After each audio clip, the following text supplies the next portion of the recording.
every generation is the leader, will produce a leader of tomorrow. Every generation is informed, especially in this country. You are told with great certainty that you must endeavor to do whatever it is that you're being told to do. Yep. Because you are the future leaders. It's not even in the singular, it's in the plural.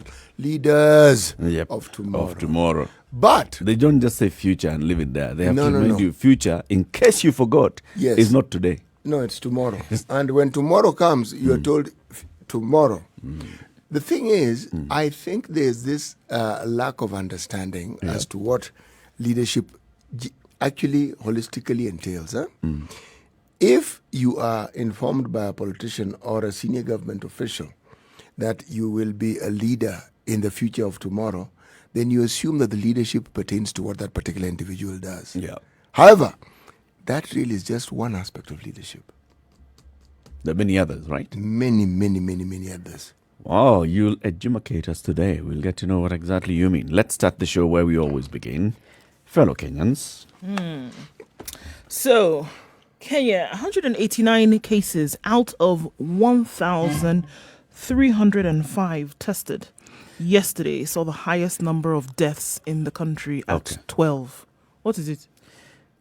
Because the previous day there was 7,000 something samples, then we've dropped to 1,000. Yes. And so if we're looking at that number, it is just under, actually just over 10%, almost 15% of, actually more than 15% of the numbers tested resulted in positive tests. And it's being called Kenya's deadliest day. The highest number of deaths recorded in Kenya since this all began, 12 dead. And now this raises Kenya's numbers to 10,294.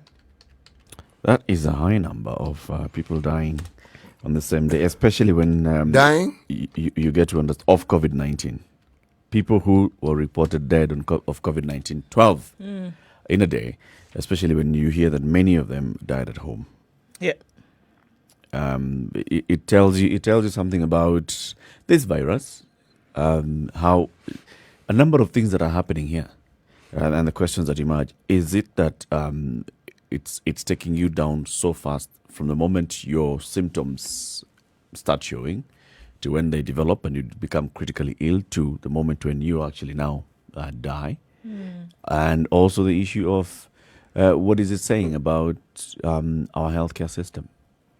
This is it. Or, I mean, if you're looking at the behaviors of people, are we seeing, I mean, we don't know, but are we seeing that people might have a symptom and they're assuming that it's, something that they would be able to handle, and then are getting into hospital, or when it's a bit too late, or when the symptoms have, gotten to the point whereby they're unable to handle it? Because if we have certain numbers of people dying at home, it means that, because it would be difficult to say that somebody started feeling ill from symptoms of COVID in the morning and by evening they were gone. But we don't know. It could be the case. We just don't know. Yeah. New projections from scientists in Kenya, which are indicating, well, according to their projections, that we may have 1.4 million people being affected by the coronavirus in Nairobi alone. Projections also saying that 102,000 people will be symptomatic, with 8,755 of them needing hospitalization over the next 1 year.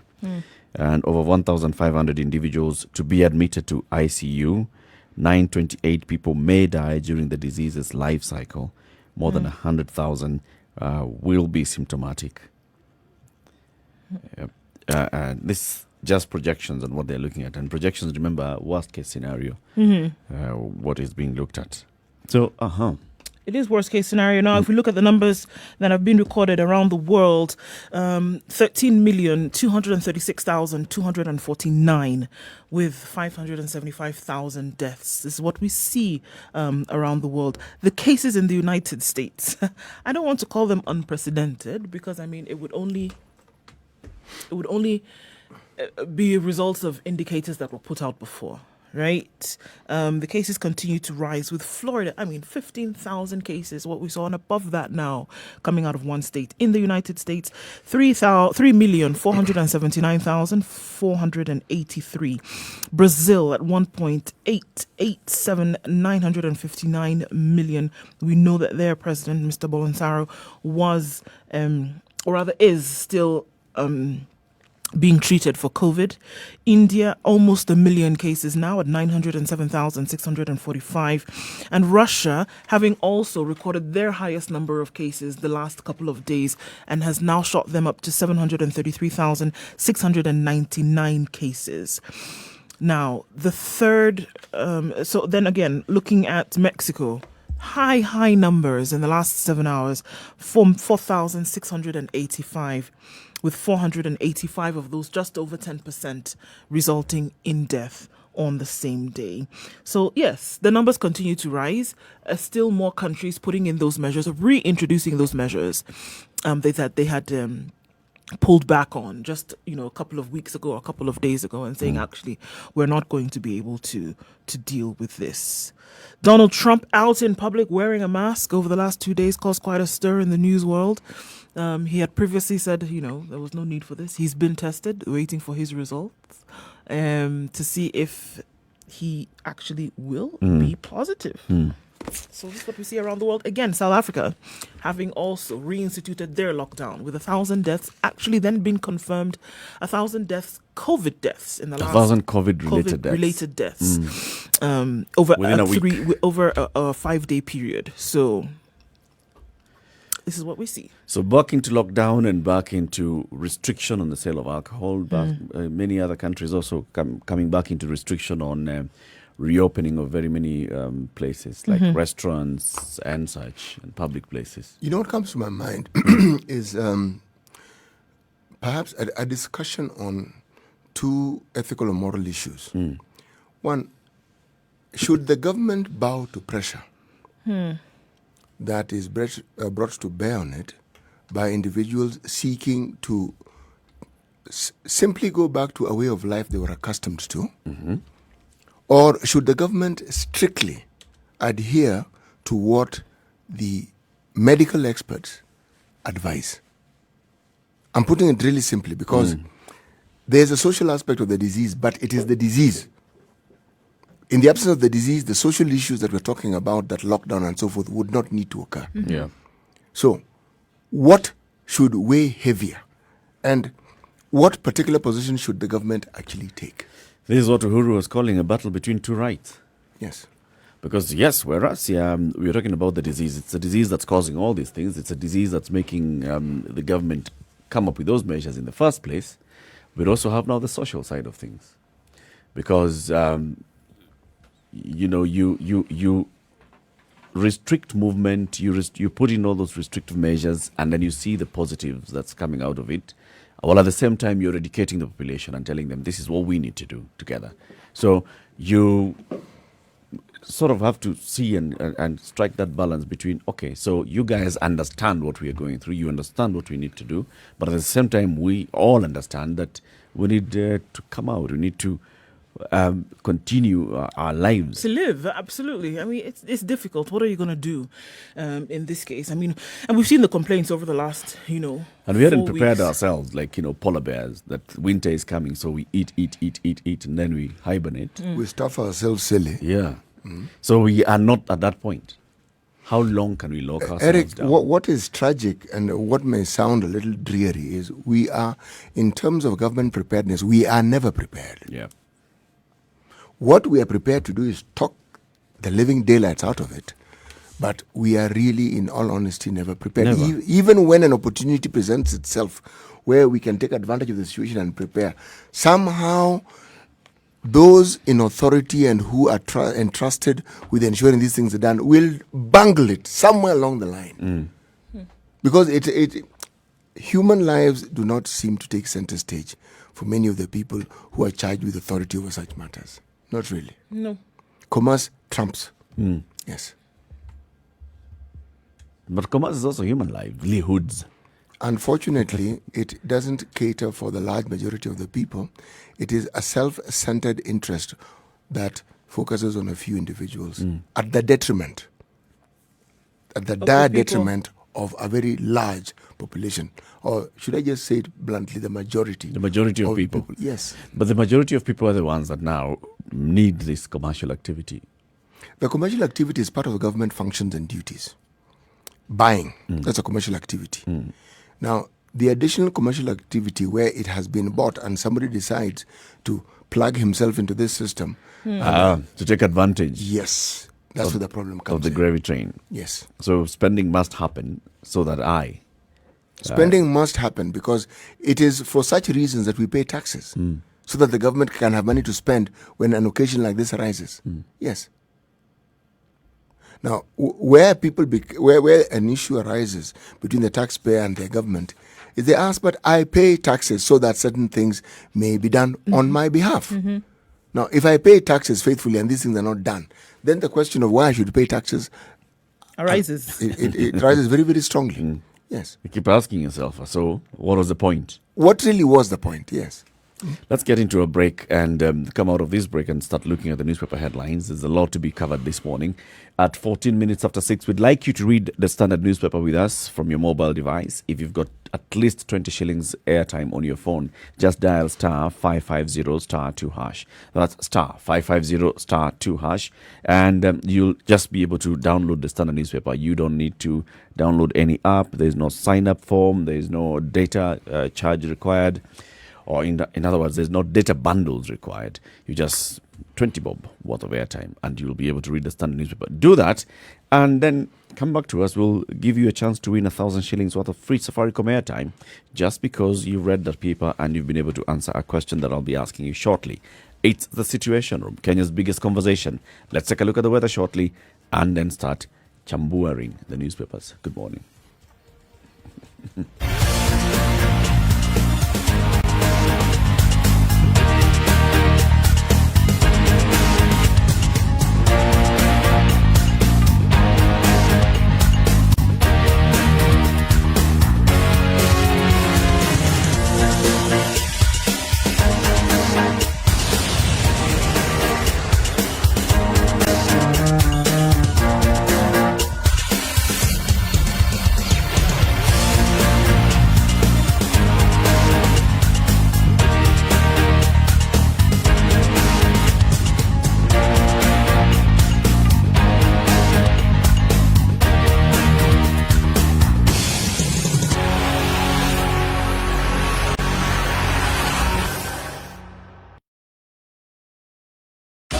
.24/7 around the world non-stop. This is Spice FM.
This Tuesday morning, let's take a look at what the heavens have in store for today. Mostly cloudy conditions in Nairobi at 14 degrees. We'll see a high of 22 and lows of 12. And in Njeri today at 13 degrees, it's cloudy conditions. And that will change into rainy conditions soon enough. Highs of 21 and lows of 13. Taking a look then into Nakuru, where it's mostly cloudy at 14 degrees. Thunderstorms are forecasted for the afternoon with highs of 21 and lows of 12. It's mostly cloudy in Eldoret at 12 degrees, highs of 18 and lows of 11, with thunderstorms also forecasted for the afternoon. Kisumu at 19 degrees will be mostly cloudy for most parts of the morning, highs of 26 with rain expected later. Kakamega will also have wet conditions this afternoon with highs of 23 and lows of 14. It's raining in Mombasa at 24 degrees. It'll continue for most parts of the day with highs of 29 and lows of 24. Malindi, clear skies this morning with a few clouds. Check it here and there. Highs of 28 and lows of 24. Taking a look out then into Kampala at 18 degrees. It's mostly cloudy. Thunderstorms expected for later with highs of 24 and lows of 18. We'll take a look into Dar es Salaam, where it's clear skies all through. The sun is up even now. Highs of 29 and lows of 22. It'll change later, though, going into an afternoon of rain showers. It's 5 degrees in Johannesburg and clear skies all through. Sunny conditions will prevail with highs of 11 and going down to a freezing low of -2. In Lagos, clear skies at 24 degrees. We'll see highs of 28 and lows of 23. We'll take a look then into Europe, where in London it's cloudy at 16 degrees, highs of 21 and lows of 13. And in Paris, clear skies this morning at 18 degrees, going into cloudy conditions later with highs of 23 and lows of 16. And finally, for now, in New York, where it's still Monday night, 27 degrees, clear skies when the sun does come up, highs of 31 and lows of 21.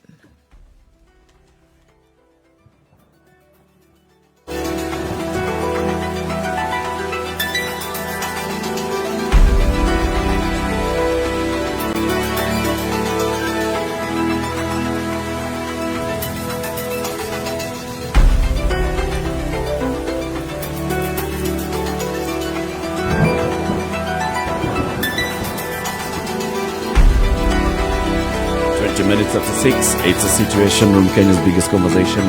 Let's hear today's proverb from CT Muga. This saying for today comes from Egypt.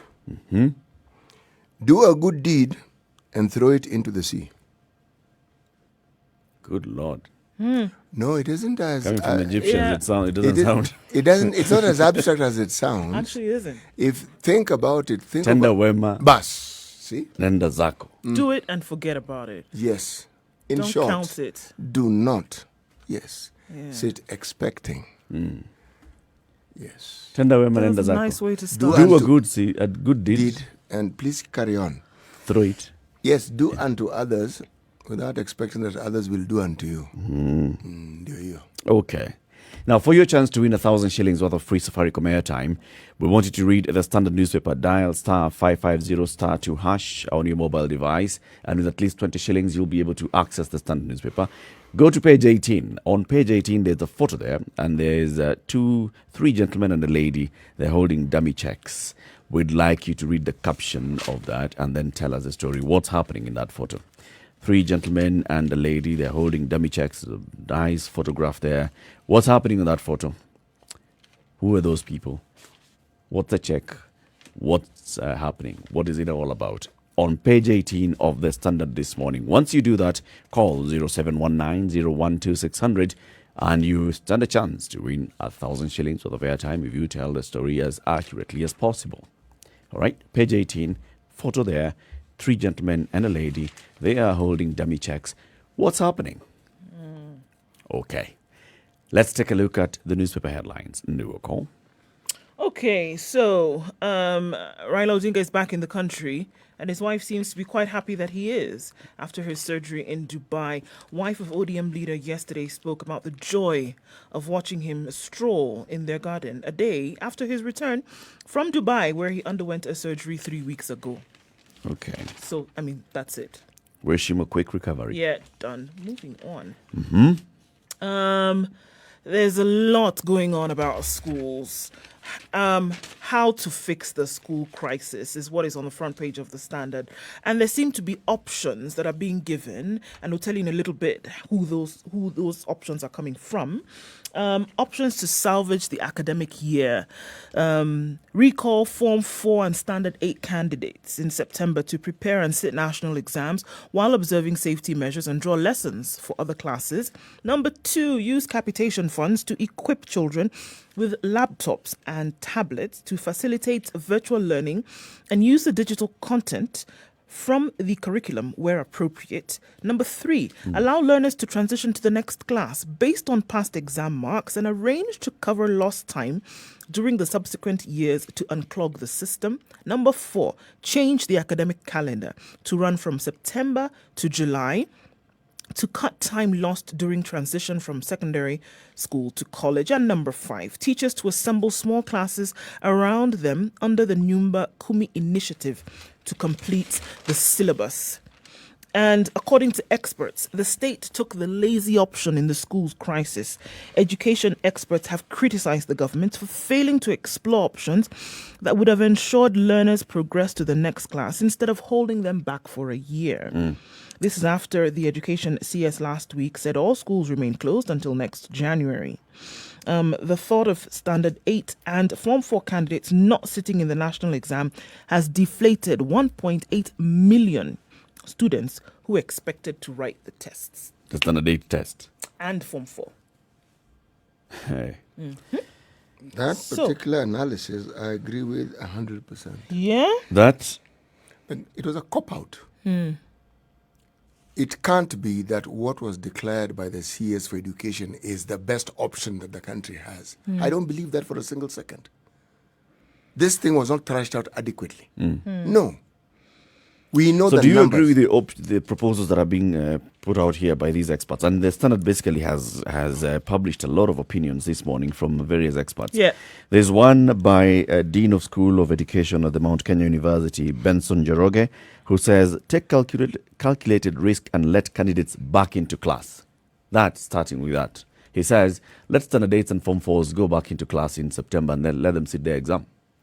That I agree with him. So you're using them as guinea pigs? No, they're not guinea Because you're pigs. saying, basically, let them go back to class. If you can and- open up eateries and you can determine that what you need to keep this place safe is A, B, C, D, the Form 4s and Standard 8s will have the entire school at their disposal. So you cannot say that they do not have space in which to learn and they do not have space in which to keep that particular social distance that is required. One, where the problem may arise is the other safety measures like ensuring you have running water, you soap, but those are things that can be catered for and can be managed. There's another one, a very critical one. Transport to and from school.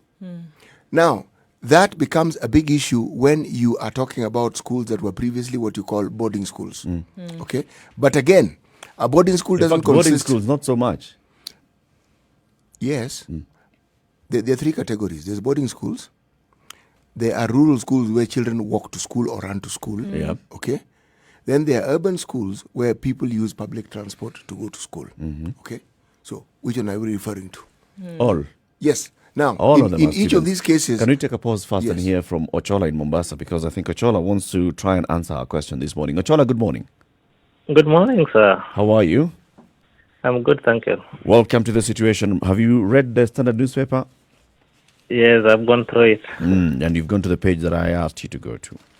Yeah, page 18. On page 18, there's a photo there, and there are three gentlemen and a lady, and they're holding dummy checks. What's happening on that photo, Ochola? The Airtel, I think it is the Airtel officials, Mm-hmm. they are donating some money, about to 25.5 million Mm-hmm. to fight the disease. Who are they donating it to? Oh. Okay, fine. Okay, anyway, I've not gone that far. I've just read you've asked us to read the... Yep, read the caption and tell the caption. story as accurately as you can. That is where the challenge is, Ochola. So basically, look at the photo, see the people who are there, just tell us these are the people and this is the story, this is what's happening. So you've told us it's the Airtel people who are donating some money, and you need to tell us who are they donating the money to. Okay, so okay, let me go to second and Try that, Ochola. Thank you very much, and you can call back 0719-012-600, page 18 of the Standard this morning. There's a photo there. There are 3 gentlemen and a lady, and they're holding dummy checks. Look at that, read the caption, understand the story, and tell us the story as accurately as you can. What's happening in this photo? Shall we come back to the Standard 8 and Form 4, the candidates? So we were talking about, there are those 3 categories. There are boarding schools. So where you're talking about You go to school, transporting you stay the there. children from home to wherever they learn across the country to boarding. There's that period. Then they get to school, they stay there. Because they have access to the entire school, then there's a possibility of physical distancing. And then there's, of course, you're going to have all those other logistical challenges. If you had a classroom of 40 that was being taught by 1 teacher, now you're dividing them into 4 classes. That means you need 4 teachers. Most schools will have 4 teachers. Those are other logistics. Yes. So that's one class. Then there's the other group of students that we're talking about, and these are the ones that rural-based day schools. Walk from home to school and back on a daily basis. And then there are urban-based day schools. Yes. Use public transport or use parents' vehicles to go to school and back. Yes. Eric, you see, you asked if we're using them as guinea pigs. The entire process of lockdown, lock up, lock across is an experiment. True. Okay? And we've seen how this experiment has worked in Kenya. If you're talking about public transport, we've seen how it has worked.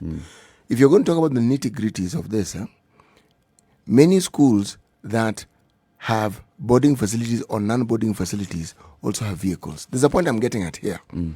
If you utilize the resources that the education sector actually has in this country, all right, and you think it through well, believe me, all the dangers that we are talking about cannot be just averted, but they can be reduced to a bare minimum. That's what I'm trying to say. But one has to consider and talk about it seriously and say, okay, what are these resources that we have? Say, for instance, region by region, sub-county by sub-county. What do we have? What are these numbers? How do we ensure that these students are safe? That discussion, if it's had, believe me, and the resources that schools have, you'll find that this impossibility that we're dealing with is not such a great impossibility. It's not a big one. No, it's not as big as it's being made to sound. It's being made to sound difficult if someone is unwilling to look at some of the details that pertain to this particular issue. Open to debate. Ochola is back. Ochola, have you now read the paper? Yes, I've read it, sir. You're lucky. Actually, we just called back just when we were about to pick somebody else. Okay, so tell us the story. What's happening?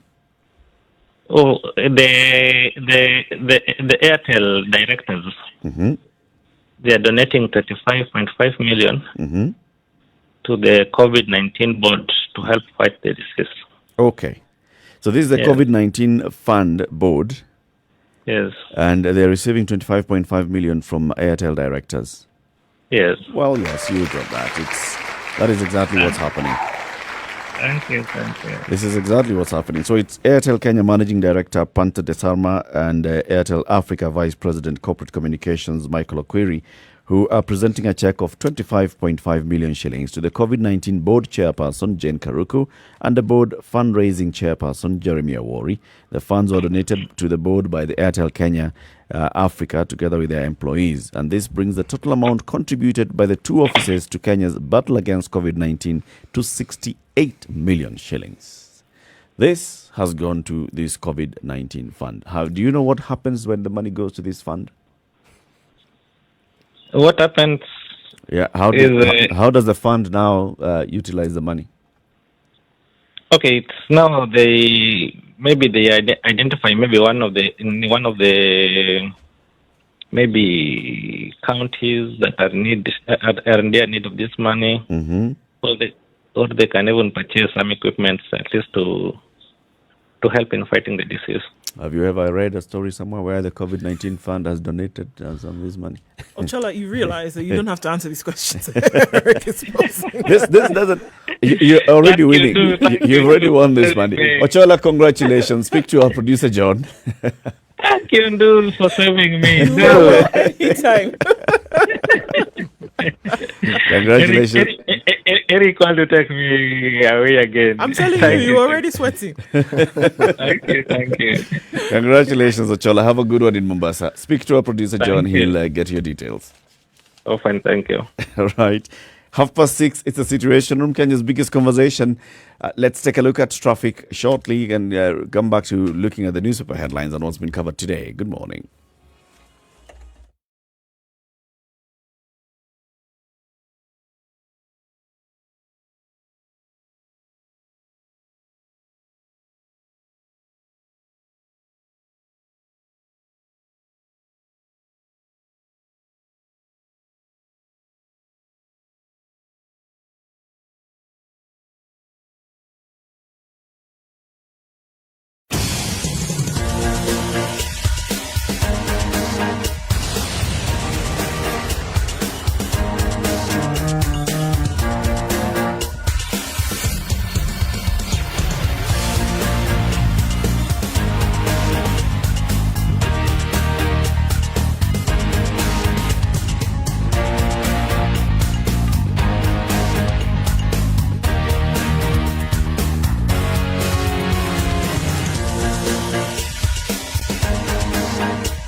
So there's some action on the roads this morning already. 2 accidents have been recorded, unfortunately. Outer Ring, let's start there. Roundabouts, the jam is already building up. There was an accident at Kahawa Sukari just past Kenyatta University. A pickup, a lorry, and a canter. My goodness, it sounds like a story already, isn't it? But you're advised to use the service lane right now, and this is outbound on Thika Road. All right, a very bad accident involving a saloon car and a truck in Athi River this morning, as well as a piki-piki. Oh my goodness. So there's 3 vehicles in each of these accidents today. Police at the scene, and unfortunately it's quite terrible. It is a fatal accident, and some human life has been lost. So approaching that area with caution is well advised for now. Other parts of the city we'll take a look at in a short while, but those 2 areas on Thika Road and Mombasa Road today, be very, very careful as you're approaching the CBD. Spice of MKE, that's where you should let us know what you do see in case anybody needs any information from what you experience in your neck of the woods.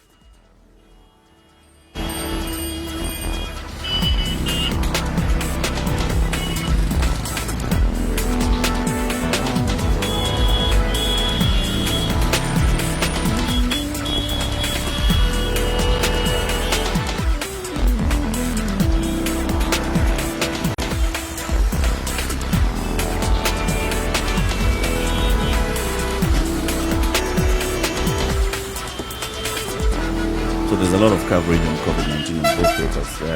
What's the nation headline? Well, yeah, it is COVID-19 on the nation headline today. COVID lives and stories of the ones we have lost.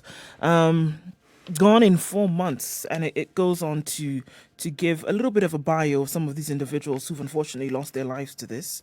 Do you know anyone who has died of COVID? This is the answer. The faces and names of Kenyans whose story has come to a painful halt and whose dreams are dead. These are real people, dads, mums, brothers, sisters, daughters, uncles and aunties who have fallen victim to the virus. But even as the infection tears through the community like a freight train and the rate of fatality rises in leaps and bounds, you don't have to join them. You can still save yourself and those you love. This is a special report on a few pages of The Nation today. And it says it's back to the drawing board for Kagwe as cases increase. Subheadline, he is juggling several strategies to control infections while contact tracing has proved quite difficult. And he has now bought rapid response vehicles for counties. 5 counties have seen an increase in their average daily new coronavirus cases in the last 5 days in comparison to the previous weeks, according to data compiled by The Nation. New infections nationwide also surged, and this is worrying Health CS Mutai Kagwe, who said, in the past few days, we have observed an upsurge in the number of positive cases. Kiambu, Machakos, Kajiado, and Nakuru are among the counties with the biggest increases. Kiambu saw more than 60% increase between July 1st and July 6th, as the county recorded 125 cases. This number shot up to 207 cases from 6th July until yesterday. Hospitalizations have risen so much that intensive care centers are full. The government instituted a lockdown of certain areas and limiting movement in and out of Nairobi. But when those measures were gradually lifted, health experts warned of seeing spikes in a new coronavirus infection because some of the counties have done little to improve their readiness to look after patients. Yeah. The question that keeps coming to my mind is, all right, so within 6 days, we are seeing a rise in the number of positive cases being reported from various counties. This is not necessarily because people have moved into those counties from other parts. We can't really say that that's the case. No. Because, look, come on. How long is it taking for samples to be taken, for samples to get to Kemri or the influenza center, for those results to come back, and then we are attributing that to the specific county? No, it's going to take some time. I You mean, know, part of the problem was, should we say, a tussle for... I'm trying to really think of a polite word to use. Let me just abandon the politeness. throw it into the sea. Yes, just I'm going to throw it into the sea. The influenza center in Kemri, they seem to have been a tussle for resources. Okay, they seem to have been an issue. Yeah. Which tells me that outside forces had come to interfere with the process. Kemri has been known to have the capacity and has had the capacity for the longest time since the days of HIV. Okay, the PCR machine you keep hearing of, the PCR machine is the same machine that was used with regard to HIV. Yeah. The difference is now the reagents that you use for testing this new virus. And Kemri has had that capacity. So every time you hear of there being a problem, it means something has hindered the testing to take place. It doesn't mean that the capacity to test has gone down or it isn't there. No. Now, right now, when you hear that there was a backlog, the backlog, in my opinion, probably just means this. Yes, samples were taken, but somehow there wasn't sufficient, should we say... the reagents to all the yes, transport. the support system, that everything else that should work. in order for the results to come out, Yeah. okay, was not readily available. And you see now, again, and yet there has been money for these things. Right. See, therein lies the problem. Now, then Kemri has come out and clearly and categorically stated that there are certain things they're not going to be doing from now on. Yeah. Okay? And what we read in the papers is that there are people who are charging their patients and yet taking their samples to Kemri where they would not be charged. So again, it's all these issues that we tend to have now playing out in the arena of testing. Do you remember the same issue arose with blood? Yeah. There was the issue of why is it that there are only 1.5, and I mean 1.5 centers where blood, yes, can actually be tested to determine whether it is something that the blood can actually be used safely. Yep. And yet, we knew that there was something like 6 centers where the testing could take place. Yeah. Same story. Same story. Support Same. system lacking. Same story. Yeah. And the unfortunate thing is that it appears like the battle is pitting between the National Influenza Center and Kemri, and those two are basically not even involved in any kind of tussle. Each of those organizations is doing what each of those organizations does. Very true. The National Influenza Center, on a regular basis, that's their daily job. That's what they do. That's what they do. It's influenza. This is an influenza-like Specifically influenza. disease. So here we go. I mean, so we're seeing the number of cases rising. We are seeing that new, story and the new push to show that, look, if we don't take care, we are likely to spill out of this thing is likely to spill out of control. So you've read there that the nation is saying our ICUs are full. It's not that they are full with COVID patients. No. It's because an diseases ICU is an are ICU. still, exactly. It's still there are people who still require intensive care Rick, with other conditions. You know what is actually of interest with regards to ICUs?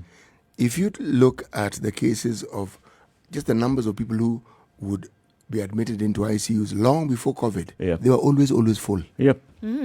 ICUs were always full to capacity. Yes. By nature of the HDU fact as that well. by Yes. nature of the fact that it is an ICU is that there are fewer. There were fewer. They're always fewer than what you would get regular admission beds in a hospital. Yep. And there are always conditions that require that. People could be in ICU with malaria. People could be in ICU for conditions having to do with HIV, for conditions or complications with pregnancy. So many things. And those issues, as CT keeps saying, have not gone anywhere. No, they haven't. They're still there. They're still there. So we're adding COVID on top of all of this. You know, the issues you're going to be dealing with will be on a grand scale. Now, it's not that there is no visible solution in the horizon. No. If all this nonsense that we keep seeing around us, if it could be brought to a halt, and then there'd be sanity. If we went back to focusing, remember the first couple of weeks, the focus and attention was on one thing. And it was serious. COVID. Yes. Now we are back. We are doing, I don't know We are what back in to a normal Parliament. yes. Who traveled back from Who work? has gone Yes. where? This is it. This is where we are now losing the focus and turning back and telling the president, "Where? What are you doing?" You know, if you look back, Eric, as you correctly put it, there was a time where we were actually containing this thing. We were sorting it out. It wasn't something alarming. People said, you know, it doesn't exist. Of course. It was interesting because look at the numbers and having tipped over the 10,000 case mark just yesterday. And Dr. Moth had said that this would happen in April. Yeah. And people said, we're never going to get to 10,000. Well, voila. Here we Here are. it is. Here we are at You 10,000. There are countries that didn't think that, and they're doing 10,000 a day. Yeah.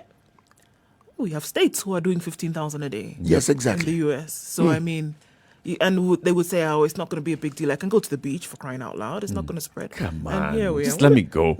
Yeah. And here we are. Here we are. We have countries that open schools. Now, you can imagine. Let's look at some countries. Let's look at India. And then also, let's look at Nigeria in West Africa. Schools, the announcement was given that schools were going to open in August as the school year began. Okay. All the schools. Everybody that is why prepared. I'm saying this thing of it go back to school. The cases rose. No, let me just And ask the federal question. government came back and made an announcement and said, halt. Nduh. Schools The are case not we're opening. Stop discussing it. was not open all schools. We're saying let the standard 8s and Form 4s go to school. We are talking about 1.8 million people, CT. That's Yes. the thing. 1.8 million people. You're saying Yes. allow some movement. They're not for going to one 1.8 school, million. Eric. No, it's 1.8 million people, part of our population. And Yes. you're saying let them go to some places. There'll be 500 here, 200 there, 100 here, 70 here, 70 the other. There's an issue there. But anyway, let's contain the conversation for now.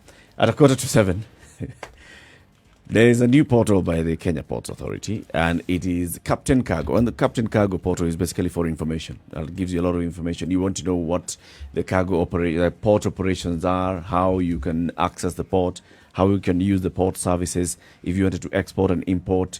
So today, would you like to import something?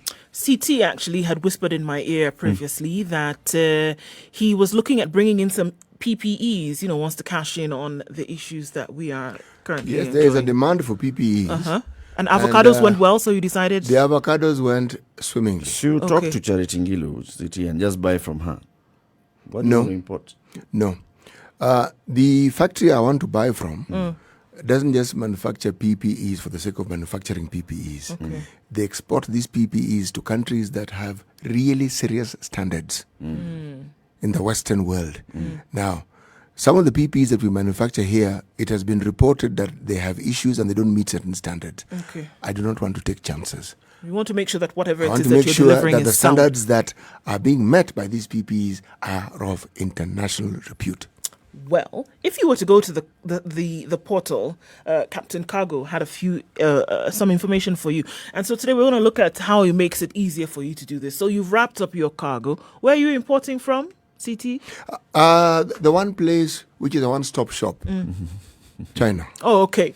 So your stuff, voila, surprise, surprise, it's coming from China. Okay, and we're going to go through those steps today and see how it will be easy for you to keep a track or keep a nose on what exactly is going on and how these precious things will come into the country. John, the producer, is whispering in my ear. CT, why don't you consider importing the cure from Madagascar? He has that opportunity. So I think it's a good suggestion. So John, also follow the conversation. And then you can find out how Captain Cargo can help you import the cure Import the from mitishamba Madagascar. from Madagascar. Maybe he wanted a partnership. You want a partnership? Well, that is a good thought, Utaweza mpatia pesa kidogo. so long as it remains in that particular form of thought. Okay. It's good.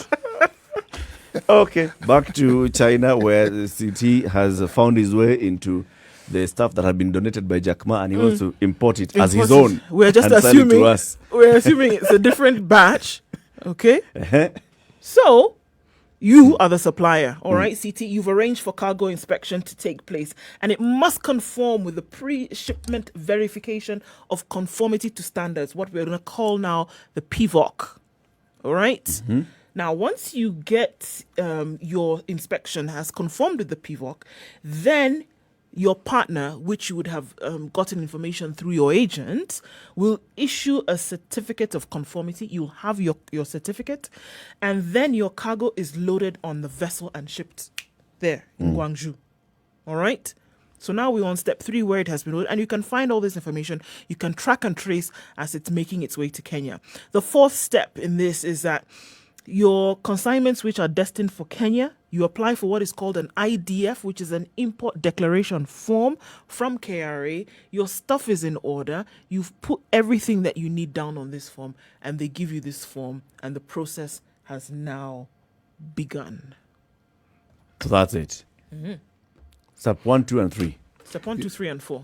You know, this thing would be made so much easier if someone could tell me of a company that actually has containers that are not only digitalized, but which have the capacity to tell me, one, of the weight of the products I am importing, that even have the capacity to have a camera within that particular container so I can see my goods.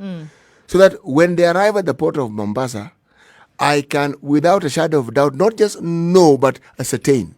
2, I'll be able to track it on my computer. Okay. So you want a camera in the container? I am informed that there are containers that can do that. Okay. They are smart containers. Okay. Yes. You'll tell us about that as well. Step 1 to 4 of the Captain Cargo processing documents for importing cargo. This you can find on www.kpa.co.ke/Captain Cargo, and this KARGO.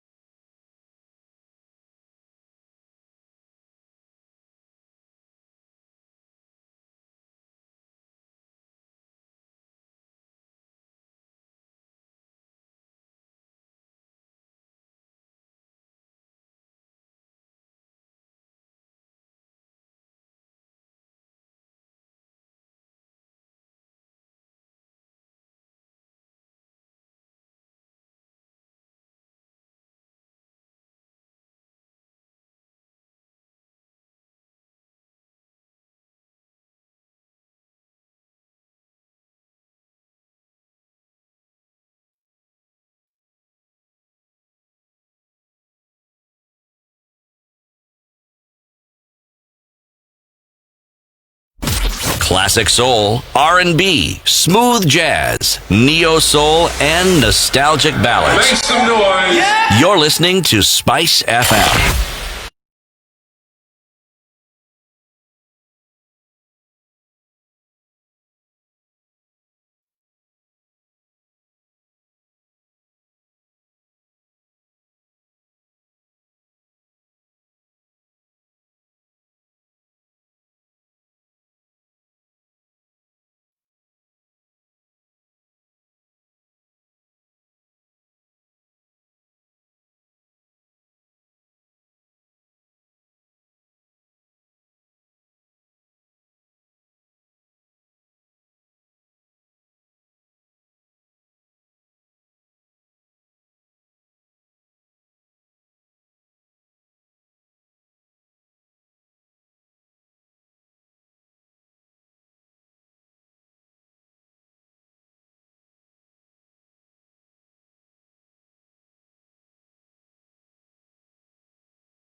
All right, we're still taking a look at interesting stories. Right, so looking to counties a little bit, the Nduh Okoh bypass closed as cracks appear on the key road. The Kenya National Highways Authority has closed part of Mombasa's southern bypass for 2 days to allow engineers to investigate and repair cracks that have appeared on parts of the road. Kenya Director General David Mundinia said subterranean movement caused cracks on a section of the Nduh Okoh bypass that is adjacent to the Mombasa International Airport. A section of the cut slope along the Miriti Mwache Kipevu Road and adjacent to the fence line have been observed to exhibit movement as a result of previous moisture ingress. I don't even know what that means, but all right. Basically, the road has cracked because of movement of the earth. It's interesting because this is something that's been happening over time, and it's good that this has been found in advance of time. Just goes to show that geographical movement in the area over the years has increased, and we're talking about now the core of the earth still shifting in a manner, and we see now the direct results of that. But I'll say a good job on Kenya for finding this out before it would have caused a major disaster in that area. No. No. What? Why? Is that area known to have such shifts? There's a reason why I'm asking this. You see, this project is a massive project. It's not just a question of roads. There's talk about building a bridge. Yep. There's talk about extending the port to that particular area. And there's a much, much bigger surface available for a port than the one we have at Kilindini Harbour. Okay. And there's a special economic zone coming up In that, around yes, same exactly. area. So all these things are going to require some fairly heavy duty construction. All right? And which means they are going to dig into the earth to create the sort of foundations you require for this structure. Much deeper than the ones you require for a road. If there is tectonic movements, if there's movement of the earth in this particular area as we see it, then you know what you're saying is that this entire project that we're talking about has to be reconsidered. Yes. It would, because if they're talking about subterranean movement over the last few years, and because cracks don't appear, it won't be one movement and then a crack will appear. This is something that has taken place over time. But also, remember, that is one explanation. Cracks also appear if the road is substandard. That could be another thing. If you do not, remember, just basic rain moves earth. Rain. Okay? So if you do not if you don't have the sort of foundation that such a road is supposed to have, Yep. and with the sort of rains we've been having, there will be movement. Yep. If it dries up, again, there will be is movement. And the engineers know this. They're They doing their do. investigations over the next couple of Let days. them and they do will that. See. As we come to the top of the hour, let me just give this one. So we have been talking about this move by the Environment Ministry to reclaim part of its forest land, all right, in Nairobi. And this would affect some estates in Langata. So the CS for Environment was in Parliament yesterday, and he says, you know, one of my predecessors is the one who had actually degazetted this piece of land, and he had irregularly degazetted part of Ngong Forest, paving way for grabbing by private investors. And the minister in question is Francis Lotodo. So this is Keriako Tobiko, who was in Parliament yesterday, and he was telling MPs, you know, and here are Hansard reports that also show that there was this conversation that was happening. Francis Lotodo went and told Parliament, we are excising part of this forest so that there can be social amenities put up. And what we are thinking of is putting up a school. Lo and behold, you have a couple of estates. So the CS basically saying, we don't want really to demolish this. It's possible for you, Parliament, to go ahead and ratify this and ensure that then the Kenya Forest Service can give a leasehold to these people for about 50 years. So now the owners of these particular properties can come together and apply to Kenya Forest Service and have this conversation, and we see a conclusion to this. Eric, do you know how far that Ngong Forest extended to? Kenya, what was previously Kenya Science? All the way. That was part of Ngong. So the Met. Met was in the forest. Forest, okay? And just keep going. The Nana School, forest. Then go to the other side. That's where now all these lovely estates come in. You're talking about an area that was in excess of 7,000 hectares? A lot. Now, there's less than 3. Coming to the top of the hour, shortly we'll be on KTN Home. So just stick here with us because it's the situation in Kenya's biggest conversation. We will start the hour with CT Muga's proverb so that everybody can hear this proverb even as we join in this the KTN home audience. It's a situation room. It's Kenya's biggest conversation. We'll be having discussions about youth and leadership for the next 2 hours. Good morning. It's 7 o'clock.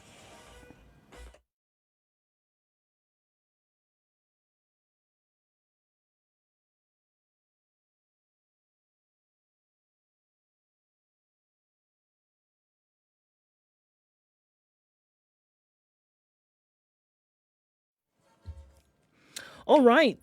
Still considering that accidents happened far on Mombasa Road today, and the police are still there trying to clear that up.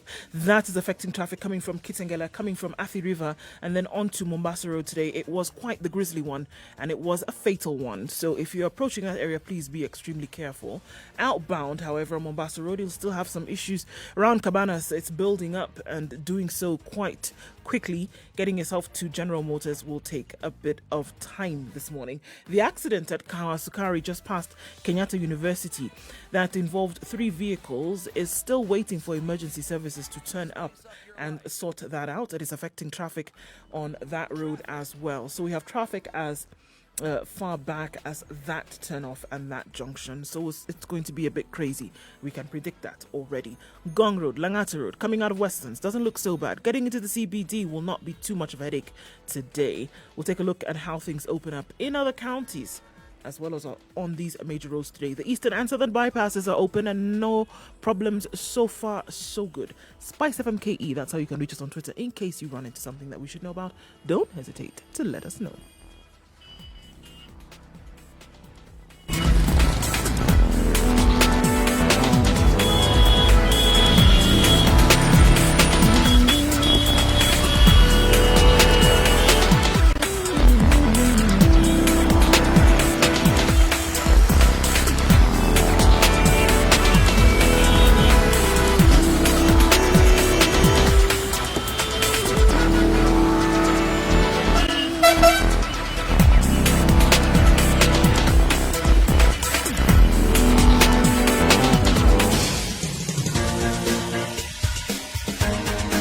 This is The Situation Room, the home of hard-hitting political commentary and penetrating insights about the state of the nation. This is a talk radio experience like no other. The Situation Room, a place for hard truths, debates, and elevated conversations. The Situation Room, witty, political, engaging, deep, controversial. In the room, we have CT Muga, 2.5 researcher, minutes after 7 o'clock. Good morning and thank you very much for tuning in to Spice FM. Nairobi 94.4, politically uncertain times. Nduh 102.5 in Kisumu and the environs. Nakuru 96.0, 96.7 in Eldoret, 90.9 in Njeri, 97.7 in Malindi. We broadcast this show from Nairobi to the world. Latiff, agent provocateur, the man in the chair, as well as on our social media handles. We are live streaming on YouTube, Spice FM KE. We are also live streaming on Facebook, Spice FM KE, and Twitter, the only way to start your... And now we're also on KTN Home. Good morning, audience on KTN Home. Thank you very much for welcoming us to your home. In the room this morning is CT Muga, Eric Latiff, and Nduh Okoh. Will be joined shortly by our guest host, Narima Wako-Ojiwa. She is a CEO of Siasa Place. We'll be talking about the place of youth in leadership. The leaders of tomorrow, what are they doing today? But first, let's begin with today's proverb from CT Muga. This proverb comes from Egypt. Do a good deed and throw it into the sea. Lose it. Let it float away. Let it not be something that... Don't hold on to a good deed that you've done. Well, usually what that means is you anticipate that some good deed may come back your way as a result of your good deed. You're saying, leave it. Let it go. Just do the good deed. All right. Kenyanizing it is tenda wema nenda zako. And focus on the nenda zako. that more importantly, right? Yes, exactly. More importantly, nenda zako. So before we get our guest host to come in, we are talking about youth and leadership. And, you know, we started this conversation a bit earlier where we were saying it's always said that the youth are the future leaders of tomorrow. And it's usually put in those words. Future leaders and tomorrow must appear in this phrase.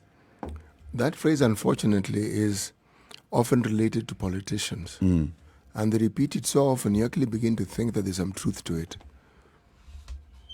You're saying there's no truth? No, I'm saying the truth is much broader than it would seem or it would sound. You see, when a politician says you'll be the leader of tomorrow, what then one may assume is that leadership has to do with politicking. And yet, leadership, you don't need to grow up to be a leader. No.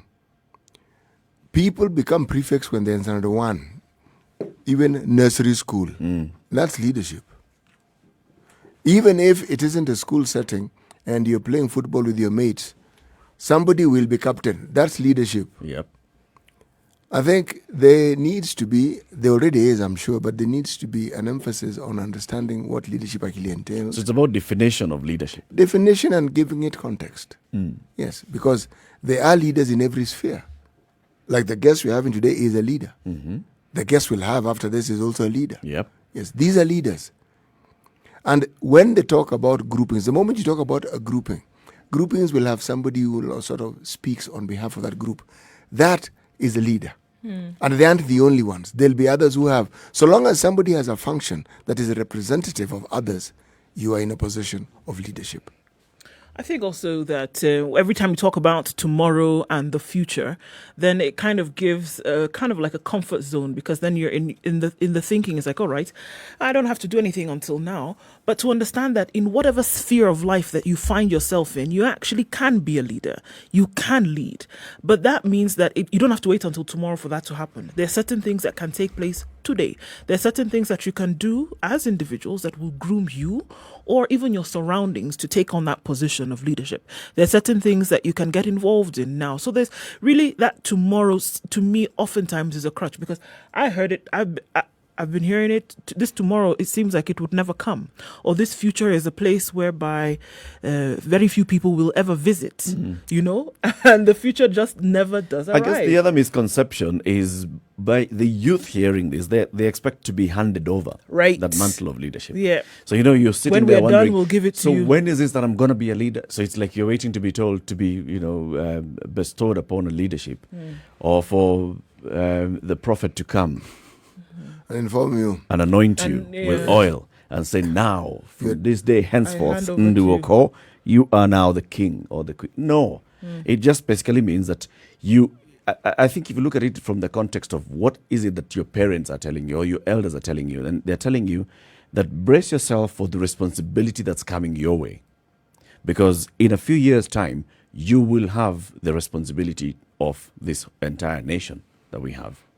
So it's upon you to grow up knowing that you have something to do, to contribute. You have some expectations from the society. It actually starts with looking after yourself. Yeah. That as you grow up, part of the reason why you anticipate to go through an education system or some training is so that you can earn your own keep. That's where the leadership begins. You cannot talk about looking after other people if you can't look after yourself, can you? So it starts with you being able to actually look after yourself well. Yep. Then that's a good testimony of your ability to look after others, because it is clear you have shown it in your own life that you're able to. But if your own life is in shambles, utter confusion, and you want to convince others that you are able to help lead their lives, nah. You're going to have to do a That little isn't bit going more to of a add up. convincing Nobody's going to job. entrust their livelihoods with you. No, they will And this not. is it. Even if you look back at the traditional way of the customary way of doing things, those rites of passage were graduating into the next level, where a lot more is expected Of responsibility. right? Yes. So you're a warrior. There's some responsibility that comes with it, and based on how you perform as a warrior in this age group, it also means that when you now become an elder, there's going to be more responsibility, and there's something that they'll be expecting you to do as, you know, the next leader, as an elder. So it's basically just that graduation. It's not that there's a time when we'll come and we'll say, oh, now we now have new fresh of leaders, and the older fresh of leaders are going to sit back. No, they simply just graduate. You become warriors. I become an elder. It doesn't mean that leadership stops on certain levels. Yeah. And I do, unfortunately, this is a thing, and we keep, if we go back to that tomorrow, it's not a time that you wait for. essentially. It's something that you do it, and I actually think that phrase should be changed to now is the time for leadership. It's not about tomorrow. It's not about the future, because the future is here. It's now. It's here. The future that we've been talking about for the last 20 or so years is here with us now.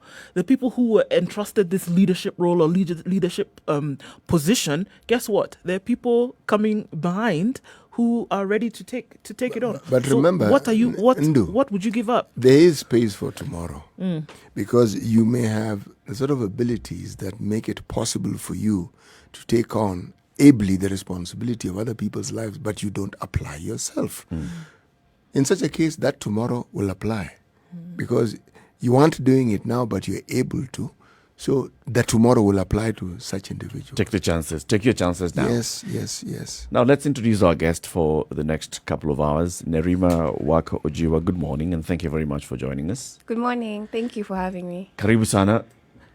Traffic is bad. I underestimated. I thought it would be a lot smoother, but things look like they're getting back to some normal. Look like they're getting back to some normal? Some normal. Where I have wouldn't you say been? totally. Welcome to Jerusalem. She's probably new to Jerusalem. I think so. Wow. Yes. Okay. Nerima is the CEO of Siasa Place, and she is also, a political analyst. She is a youth leader, and that's what we're saying. Leadership is not about tomorrow, but anyway, we'll be discussing about that, and we're asking our question this morning: what are tomorrow's leaders doing today? Yeah. So start by first of all telling us what Siasa Place is all about. Siasa Place is an NGO founded in 2015.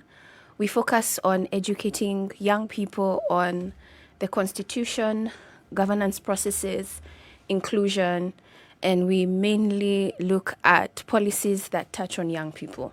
So we work a lot with government, civil society, youth groups as well. But I think the importance of understanding what we're about is why we called ourselves Siasa. And it's because we felt that Siasa is normally given a negative connotation. Specifically, politicians just come to young people when they want your vote, and that's it. You don't see them again for the next 5 years. And a lot of times we educate young people that politics is actually everyday living. What your representative is doing, you understanding accountability, social accountability, considering that this constitution gives a lot of direct power to the public. Young people do not understand that or the processes that exist. So that's what we do in a nutshell.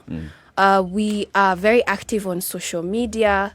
So on Twitter, we have engagements every week, including one today on police brutality and protecting young children. And then tomorrow we'll have one probably on mental health.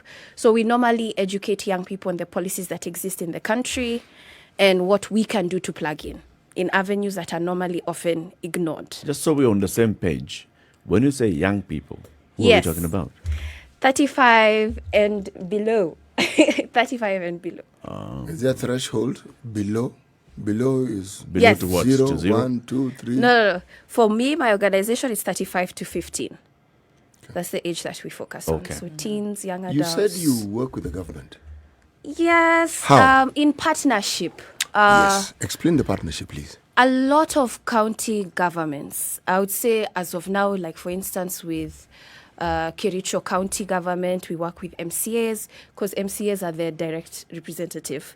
And a lot of times young people would know who their MCA in their ward is, know where that individual lives, because that's one of them. A lot of them are young. About 1,000 MCAs right now are below the age of 35. So we work with them in terms of looking at particular bills, amendments, policies, understanding what the issues are. When they have public fora for public participation, we normally also engage youth groups to support local MCAs, ward administrators. And I think that I say we work with government because a lot of times when people hear of me or see the work that I do, they instantly think that I'm an activist. Yes, I am. But it's also to say that it's not that we do not criticize government. We do. Even International Youth Day is coming up. It's in August 12th. we're working with the national government in supporting them for International Youth Day events in August with the Office of the President. So it's not that we always bash our government and protest. But you do bash them from time to time. When they do the wrong thing and when they do the right thing, we support them necessary. and we acknowledge them. Yeah. And criticism is good. Yep. What you do sounds to me remarkable. Thank you. How do you measure the effectiveness of these initiatives that you have? I think for us, the impact is the growth of youth groups. There's a bit of a shift because we're moving from, I think I was listening to you guys talking about Saba Saba last week, and even the fact that we had several young people arrested on that day.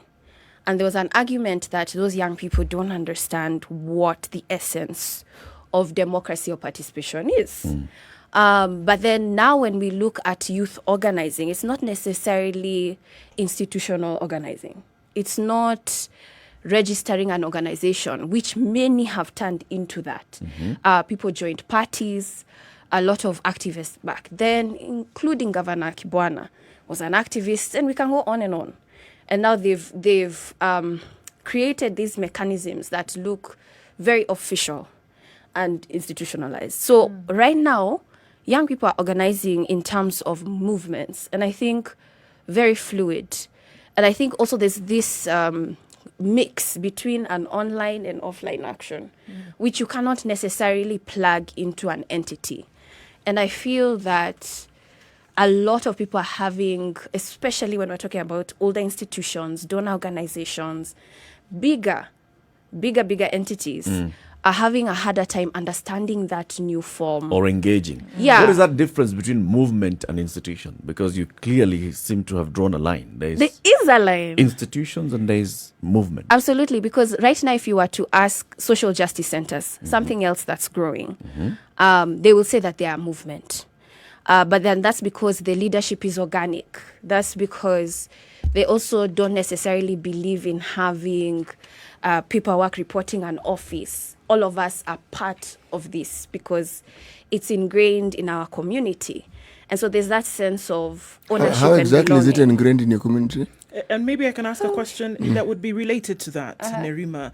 If we're looking at young people specifically and the people that you've come in contact with, do people feel or understand their place in all of this, or are they going with the winds of change? And I'll ask this: if we look at the major movements that happened in the world, we look at the hippie movement in the 70s, majority of the people went along with the times. Look at the Black Panther movement in the United States. A lot of people went along with it because it sounded like the cool thing to do without understanding the fundamental issues of the movement. If we look at the Arab Spring, majority led by young people in the Arab countries, North Africa. Again, a lot of people went with it because it sounded like something that they should be part of. Do we have here a fundamental understanding of young people's place in a movement for things like social justice and things like economic good and growth? Is there a fundamental understanding of the importance of why of this? Yes, there is. And social justice networks are beginning those conversations. Every Tuesday, they meet and talk about different activists around Africa that have made specific changes and understanding what the influence of that change is. But they're small. These are pockets. Right now, there are only 16 that exist in our country. Majority of them are in urban slum areas. Now, when you talk about the majority population, 75% being below the age of 35, you will see that as a drop in the ocean. So I think that the more we continue to see that our country is growing, we talk about the youth bulge, we talk about the demographic dividend, and we begin to see we really need to think about what our future will look like. We are very many, and if our governance is not good governance, then we're the ones who are going to have a problem with it. This leadership is not going to live more than 2 decades. And so I think that's where we're beginning to see initiatives such as mine or youth-serving organizations coming together. And there's even a network that was formed last year of youth-serving organizations that are specifically focusing on how can young people use their energy, their momentum, and be educated on the history of even democracy or social justice. I'm going to assume that some of the groups that you work with then share some synonymity, right? So what would you say, I mean, across groups or even across individuals, what is the general thinking of today's leadership? Let's just take Kenya as an example. Access to dignity. I would say all of us, whether we're in ICT, business, agriculture, for me, governance, all of us want young people to have the dignity of living in this country. There's a lot of systemic changes that are happening that I don't think we realize. One, I can talk about even the Universities Amendment Act of 2016. Duale bill that people call. And so when the president assented it, it just meant that university students couldn't directly vote for their leadership. So you might think, what does that have to do with anything? It has to do with everything.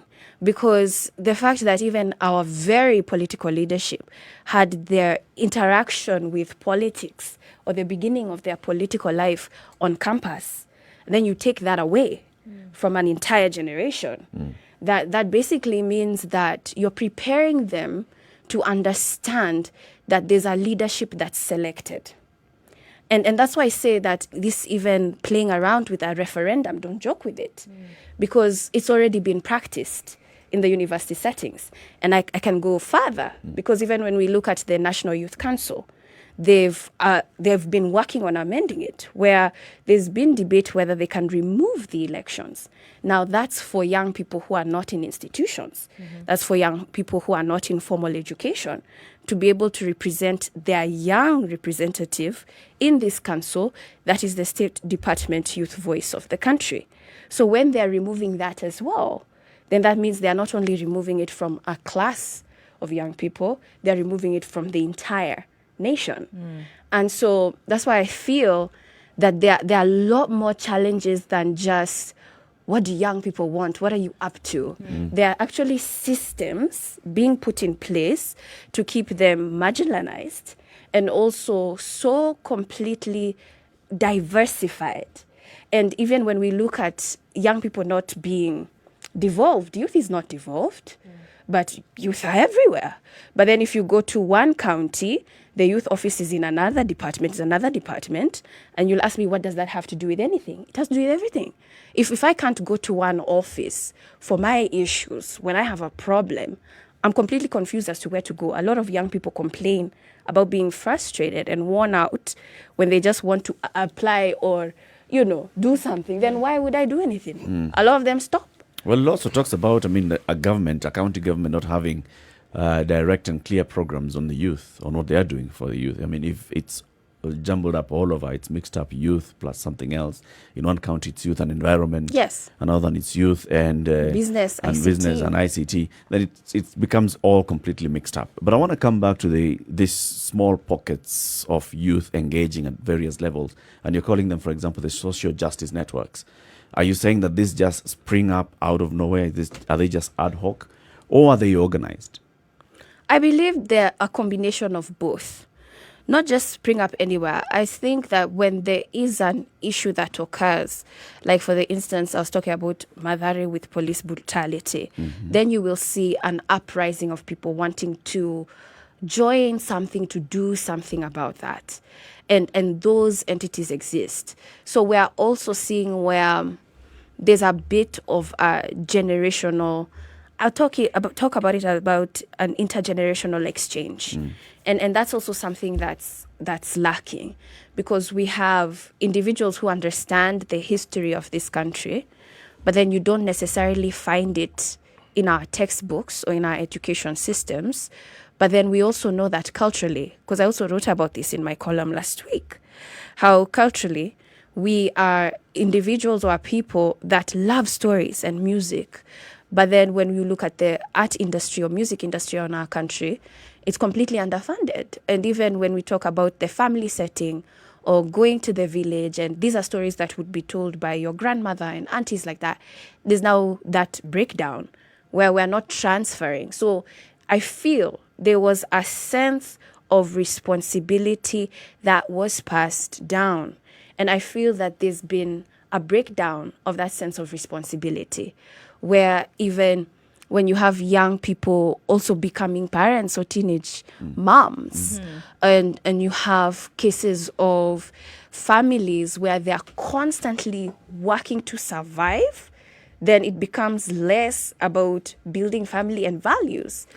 This situation that you describe so ably, is it new? No, I don't believe that it is, but I think that how it's transferred is what's new.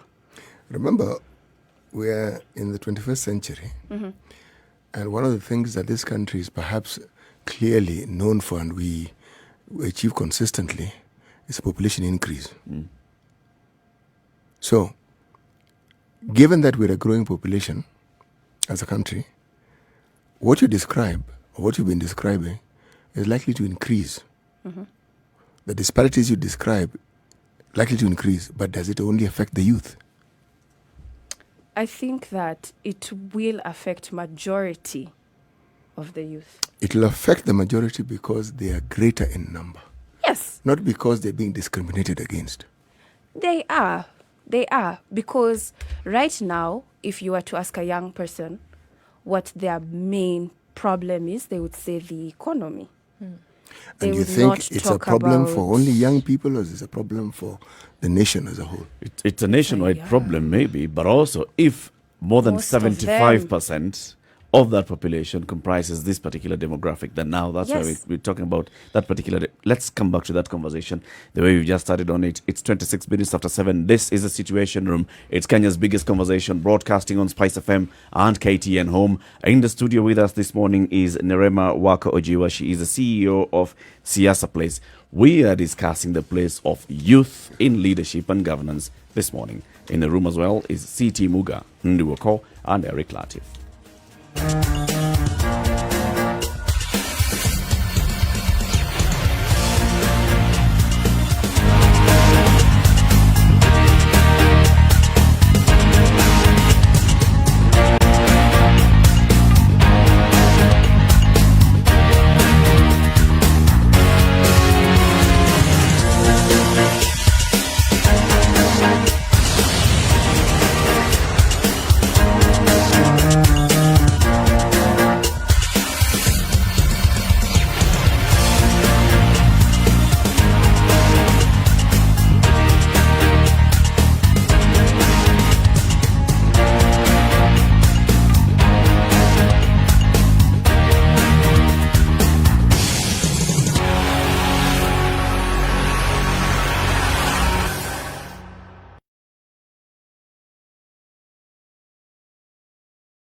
All right, let's look at how it may have changed on the skies in Nairobi today. We're looking at cloudy conditions for most parts of the morning at 14 degrees. We'll see highs of 22 and lows of 12.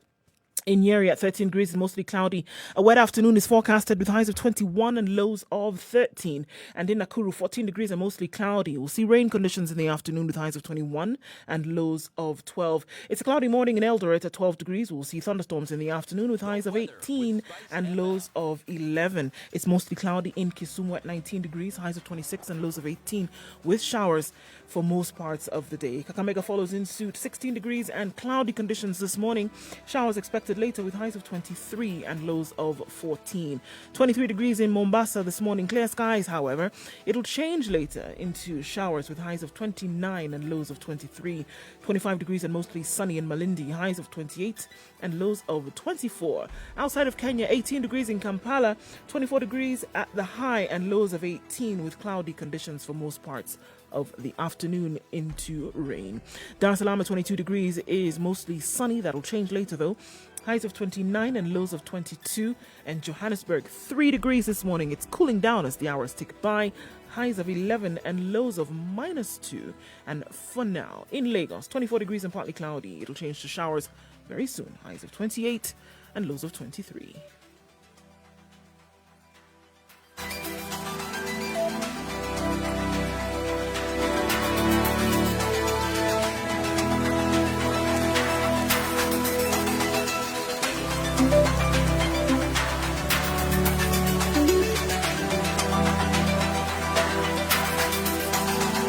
Looking really good on Thika Road right now, where we saw the accidents earlier on around Kawasukari. That is not so bad now. It's been cleared up, and then inbound on Thika Road, getting towards the Pangani underpass, joins with traffic from Kiambu Road as well as Muthaiga Corner. But it's not too bad. It's a day for celebration on Thika Road, I'll say. On Mombasa Road today, it's also looking not so bad. We had that grisly accident up ahead around Kitengela. And then joining with the road that comes from Athi River. That's not so bad either. Coming then down to Cabanas and the General Motors area, we'll have an open way because it's not terrible. So the bypasses, eastern and southern, looking really good from what we see right now. Getting into the CBD from Gong Road, Langata Road and Westlands as well. Not looking too terrible. It's a good Tuesday, I'll say. Let us know what you see. Spice FM KE. That's how you can reach us on Twitter. Let's know what's happening in your neck of the woods and we can share that information to keep everybody moving.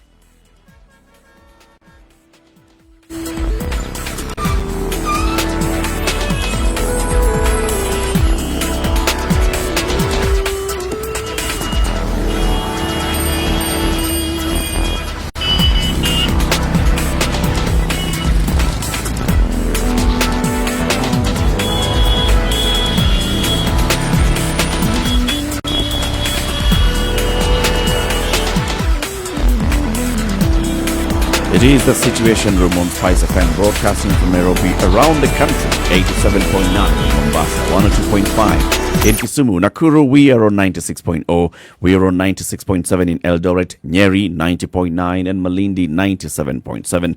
And are also streaming on KTN Home as well as our digital platforms, KTN this is spicefm.co.ke on Facebook, YouTube and Twitter, as well as www.spicefm.co.ke. In the room is Eric Latiff, Nduh Okoh, CT Muga, and our guest host for today is Nerima Wako Ojiwa. She is the CEO of Siasa Place.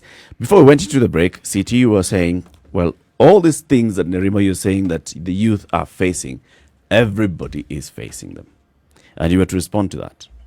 I was. And I'll say, yes, everybody's facing. But I also mentioned that young people are the majority. And the fact that we're also dealing with other dynamics, including climate change, including access to water, lack thereof, water rationing, power rationing. There are many other challenges that, even right now, we can talk about this pandemic, that perhaps when you are that age, you would not deal with. Or even access to food. The fact that bread costs. Giving me I'm not a good example to give. Because maybe in my youth, we didn't have a problem with power outages. Power outages presume that you are... That is electricity, okay? Oh, okay, I was talking about water. Yes, you're presuming that one has running water. No, even the river, even the toxics when I was in a our young pesticides. Person, rivers did not have those problems. But they do now. Right now, they do. The point I was trying to make was not to diminish the effect that what we have right now is having on young people. I was merely trying to say this. One, there's a whole group of young people who are still dependent on their parents and people who are older. And these older people face the very same things that you are saying. So of necessity, those who are younger will also face these problems. That's number one. Number two, I am also saying that because you are young, because when one is young, put it that way, your worldview is actually influenced by that, your youthfulness. You see it in one way, and somebody who is much, much older would actually see it differently. It doesn't diminish the effect it has on you. No, it doesn't. But the reality is this. If you take this argument even further back to an earlier point in the previous century, then you would find that young people had their work cut out for them. And if you transpose that into modern times, you would say these people were being introduced into slave labor. Because what you did was you woke up, you're the person who woke up the earliest, you're the one who made sure that there was water, that cows were milked, and then you went to the farm. Okay? Because most of our people lived in an agrarian setup. Not to forget, you took care of your siblings. Yes, you and did. there were quite a litany of them. Still doing that, Right. though. That's Yes. still happening. It's still happening. doing Yeah. that. It's still going Yeah. on in the same with the same kind of effect Yeah. to this current generation. The issue though is like you said, so the youth are the majority, comprising over 75%. 2/3 of the country is basically people below 35, right? So the what I heard you intimating is that the minority are making decisions for the majority. So there are very many decisions that are being made by the minority, that is people who are above 35, that are impacting directly on those that are below 35, and they don't have the kind of worldview that the majority of the population has. So, for example, right now, talking about engagements by organizations that would support the kind of youth movements that are springing up. And because they only know one way of dealing with an organization is talk to the leader of this organization. Now they're wondering, so how do we engage with you? The other measures that you're talking about, like breaking up and breaking apart youth engagement in elections at the university level, in elections at the National Youth Council. But all of these are things that require the youth then to stand up and start taking up the mantle now. Which brings up to our today's conversation is, what is it that those leaders of tomorrow are doing today to prepare themselves to take up the mantle tomorrow?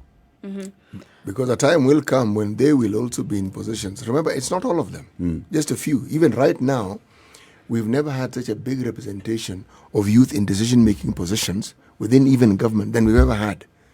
Now, what is it that is being done to prepare you for that particular role? Because knowing that you represent a very large constituency.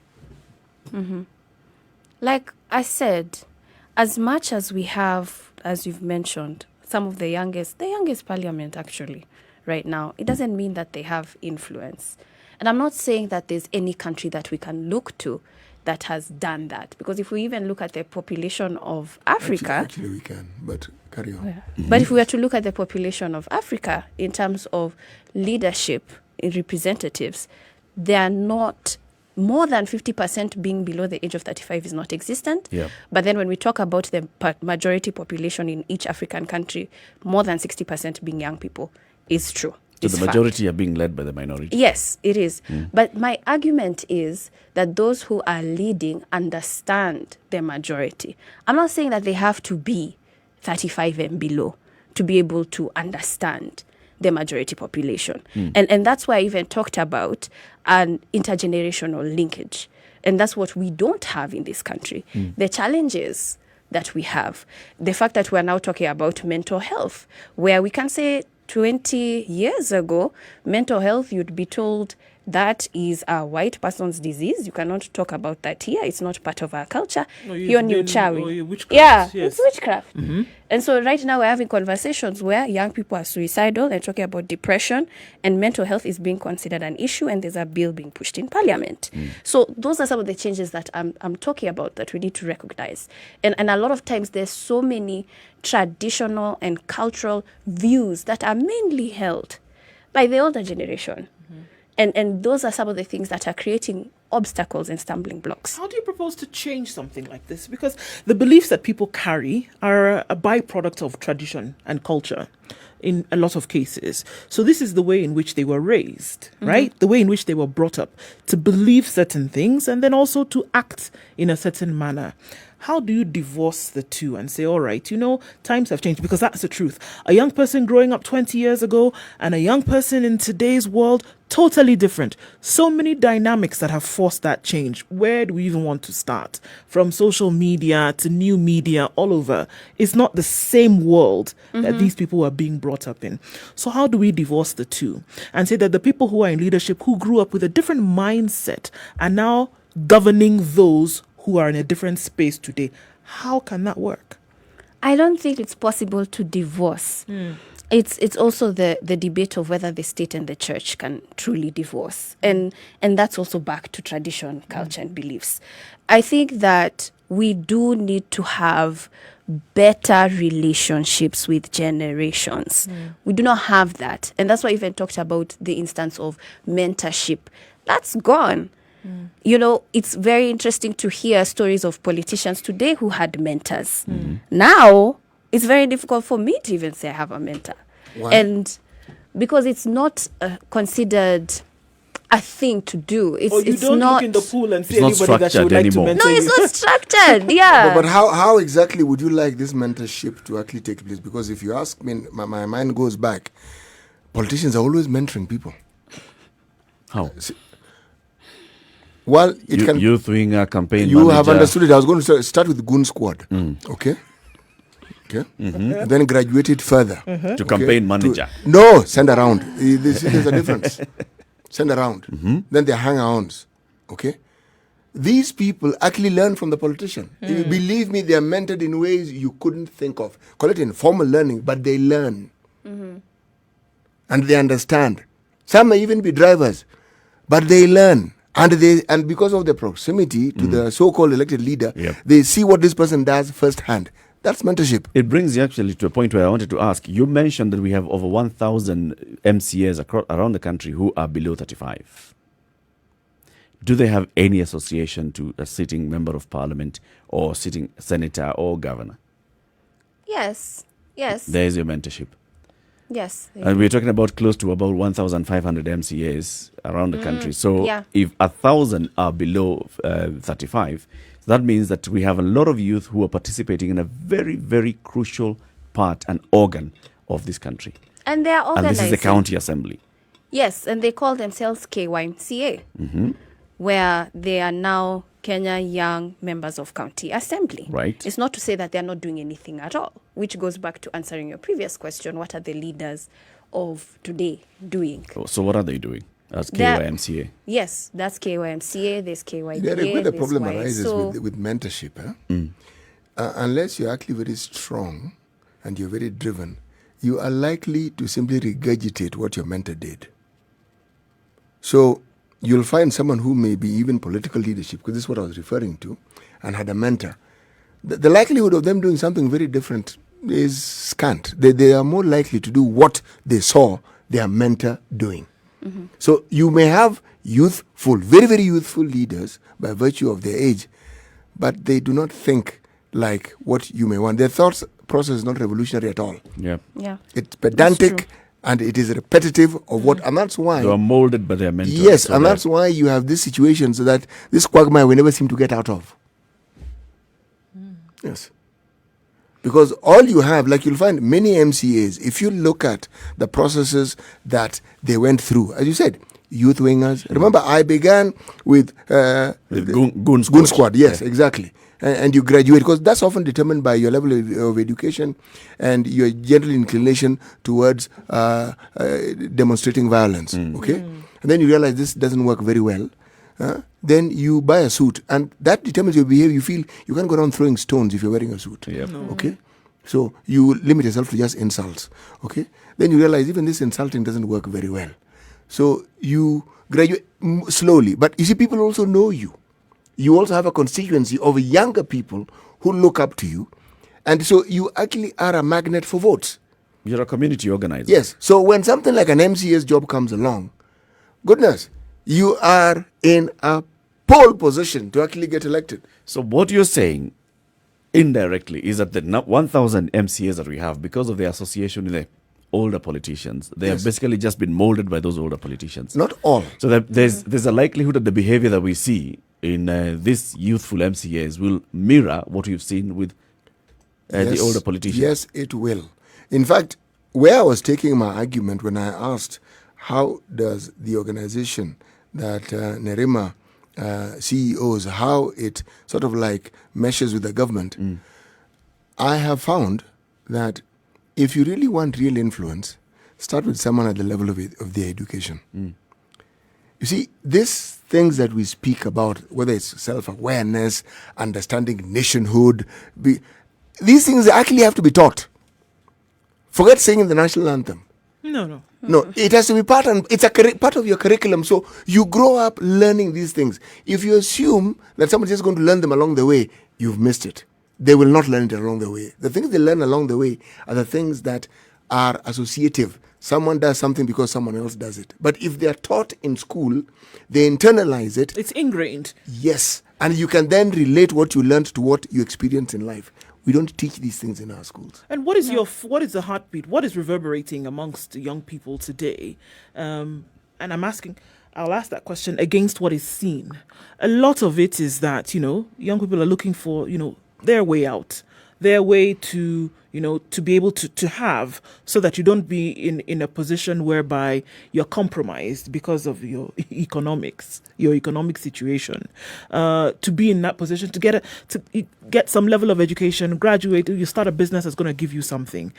These things that we speak of that essentially would form a leader, would make a leader, nationhood, understanding governance and leadership and things like that. Do you, from where you sit, forget about what other people see, from where you sit and the people that you work with, do you see that young people actually have imbibed that feeling of saying, this is the Kenya, for example, that I want to fight for, that I want to eventually lead and govern? Because without that, then it would be very difficult to do things later with the kind of heart that you're talking about now. And it will be almost impossible for them to have activities that are representative of something that would help the populace. What they're likely to do is to do what their mentors did and look after self. So what do you see, Nerima? What I see is, and which is why I even talked about educating, because as much as when we go to, say, award meeting with youth, and even we're talking about education and things like that, and our education system is terrible. And even there was a study last week, I think it was in the People Daily, that most young people, I think they studied Kilifi County, I'll have to check my phone, apparently with a class 8 education actually have a class 4 education, okay?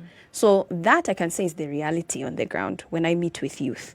And that's why I even talked about siasa not just being the politics of bantering between politicians, but the everyday understanding of access. And once you educate or you interact with people, young people, on their issues, and for many, it was just health, for instance. For young women, it was just, I just want a clinic that has medication in it and a doctor. That's it for me. Or access to water. And then linking that to services that are supposed to be your basic right, I do see a change.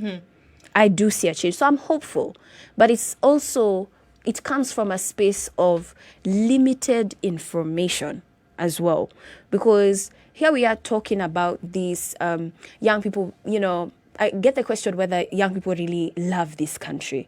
But even when you have those interactions with youth, a lot of them, what do they see? They see a state that is brutal toward young people. When we talk about even police brutality, a lot of those who are short or afraid of the police, walking in town after 6 p.m. is very scary for a young person, especially if you look like you're loitering and just walking. People get arrested. Let me ask, how do you need to walk to appear like you're loitering? You get arrested. No, what I'm asking is, what gait must I adopt? How must I How walk? does this style of walking look? Even yes. walking, the way you dress, if you look like Walking an artist, aimlessly like me without looking like intent. this, walking aimlessly. So you now look Yeah. like How you're do you walk irresponsible aimlessly? and then you're not Yes. doing anything worth Okay. being on the just street. walking. How do you The walk police purposefully then? Let office- me ask that question. No, and that's the thing. Starts Police from will how you pull dress. you over. The- Yeah. Oh, the whole It's how you judgment dress. is from how you Meaning dress. it has nothing to do with It's walking. profiling. Yeah. Yes, it has nothing to do with walking. It has nothing to do with the speed with which you're walking or the steps you're taking. It has to do with your youth, Yep. your demeanor.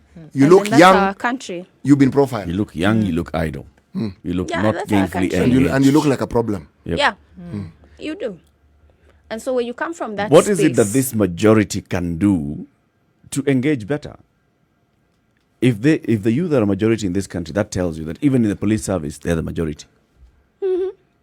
So this cuts across the board. So we can't really continue having this conversation about a majority complaining that the minority is suppressing them, and yet the majority has the opportunities. Not only that, they are the majority even in employment. Yes.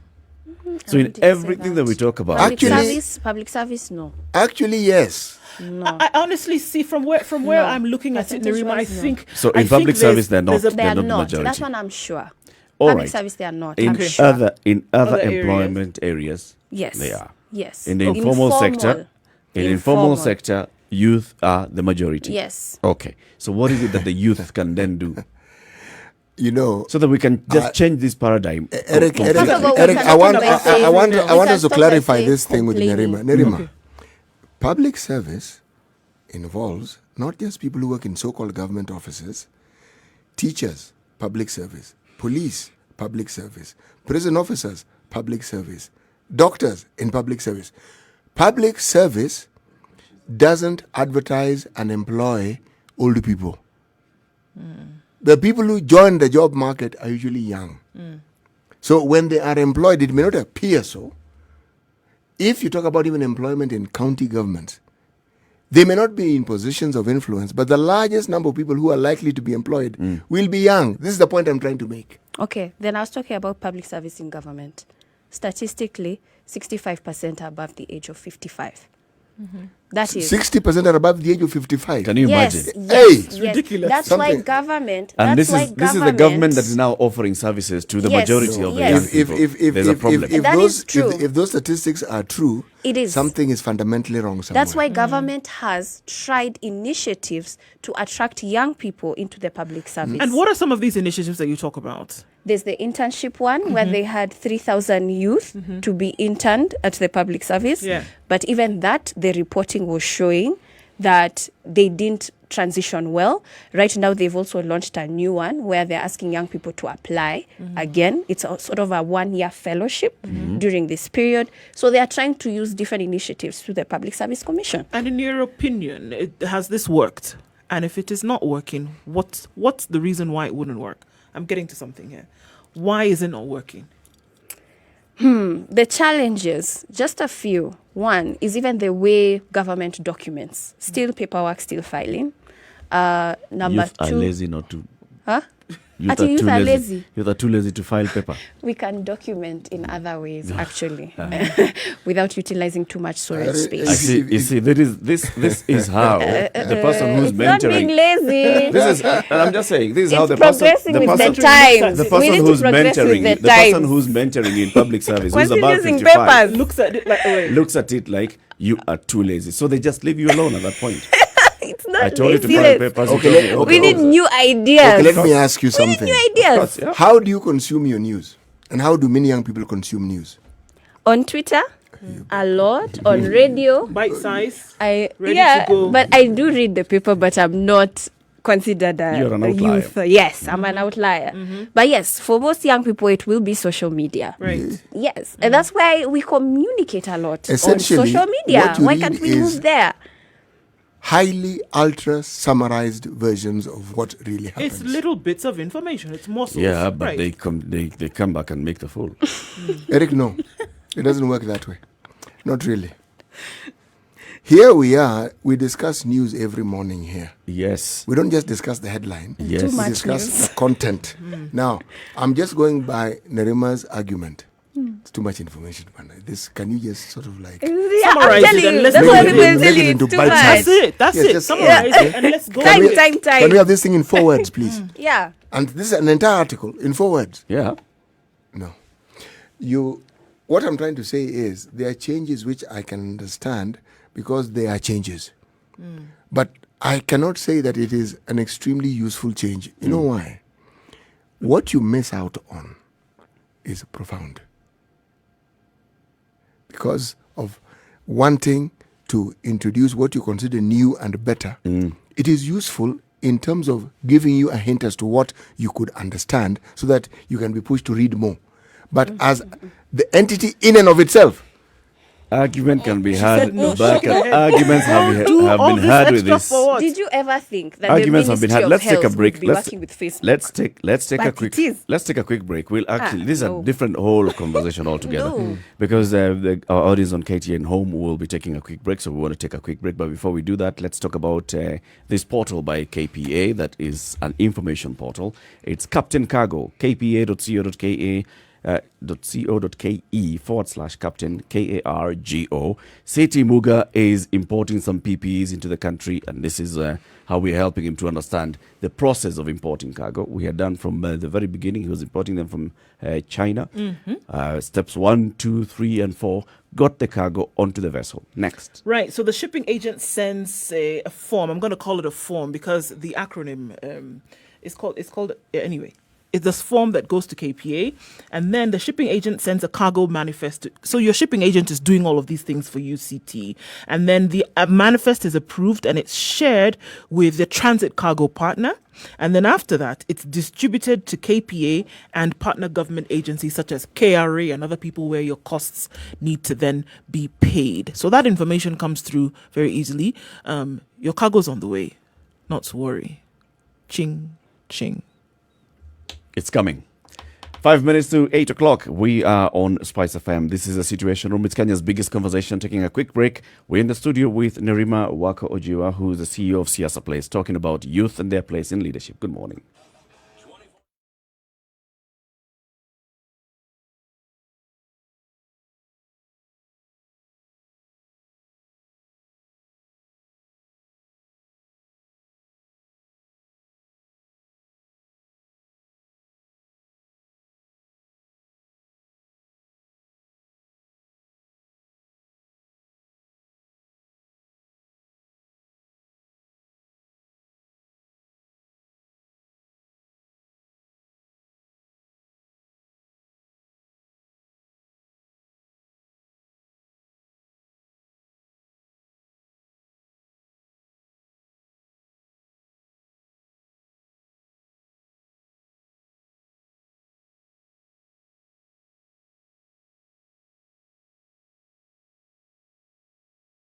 So as we come to the conclusion of the hour, Nerima, let's just go back to the question that Nduh asked you. So government has been coming up with initiatives to attract the youth into public service, and some things are working, some are not working. What's not working? What's not working is the fact that we are also transitioning. Therefore, the fact that we have now technology and understanding that we need to use new forms of documentation, and there's still the filing processes. We also had instances of young people feeling underutilized. You know, the way you can go for an internship and you're just being sent for tea and snacks. That's what internship You're not does. really learning. You're not learning anything. And so there's also that. And also the fact that there's a lack of understanding what these particular positions, their roles play. Because a lot of times when we think of government, again, we just think of politicians instantly. And so how can we show that there are careers in these spaces too, that young people can also apply toward? And I don't think it's just a Kenya program, a Kenya problem.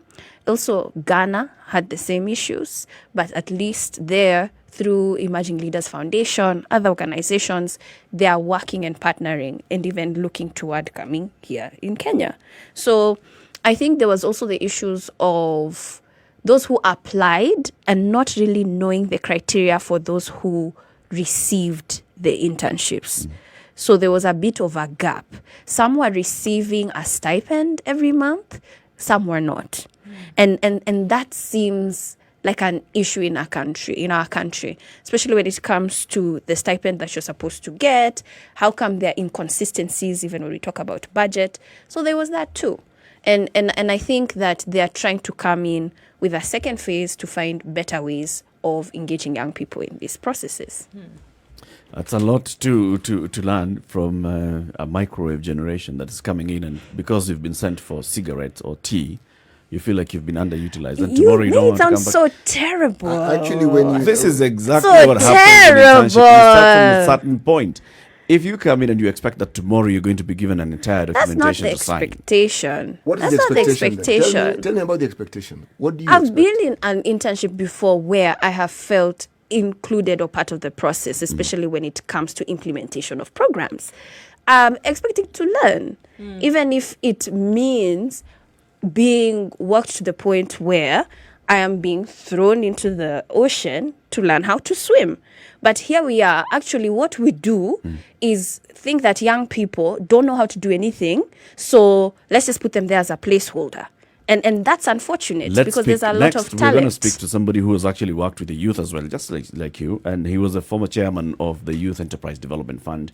Ronnie Osumba will be joining us in the next hour. Good morning. 8 o'clock.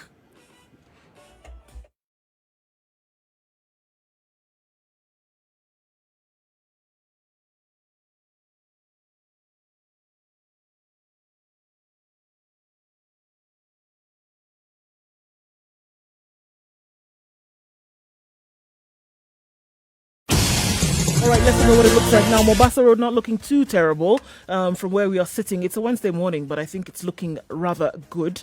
A little bit of a hold up then, just between Cabanas and General Motors, but then after that it opens up well onto Mombasa Road and then getting towards the Nyayo Stadium roundabout and joining Uhuru Highway. You should be fine getting into the CBD. The wait will not be too long.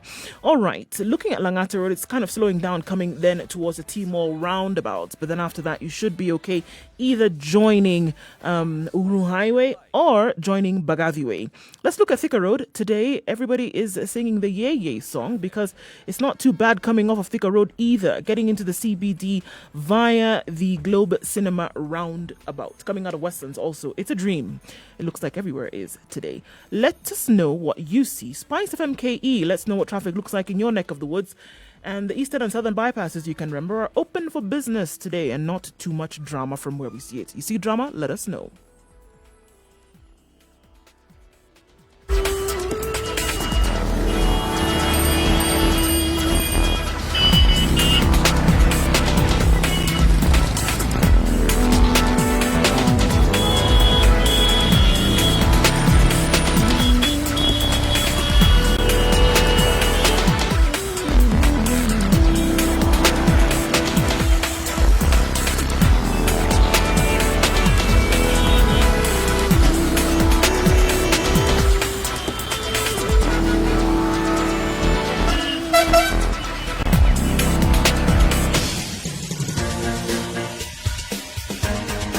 This is The Situation Room, the home of hard-hitting political commentary and penetrating insights about the state of the nation. This is a talk radio experience like no other. The Situation Room, a place for hard truths, debates, and elevated conversations. The Situation Room, witty, political, engaging, deep, controversial. 2.5 minutes In the after 8 room, o'clock. we Thank you have very much for tuning in to CT Spice Muga. FM this morning. This is Kenya's biggest conversation. It's the Situation Room.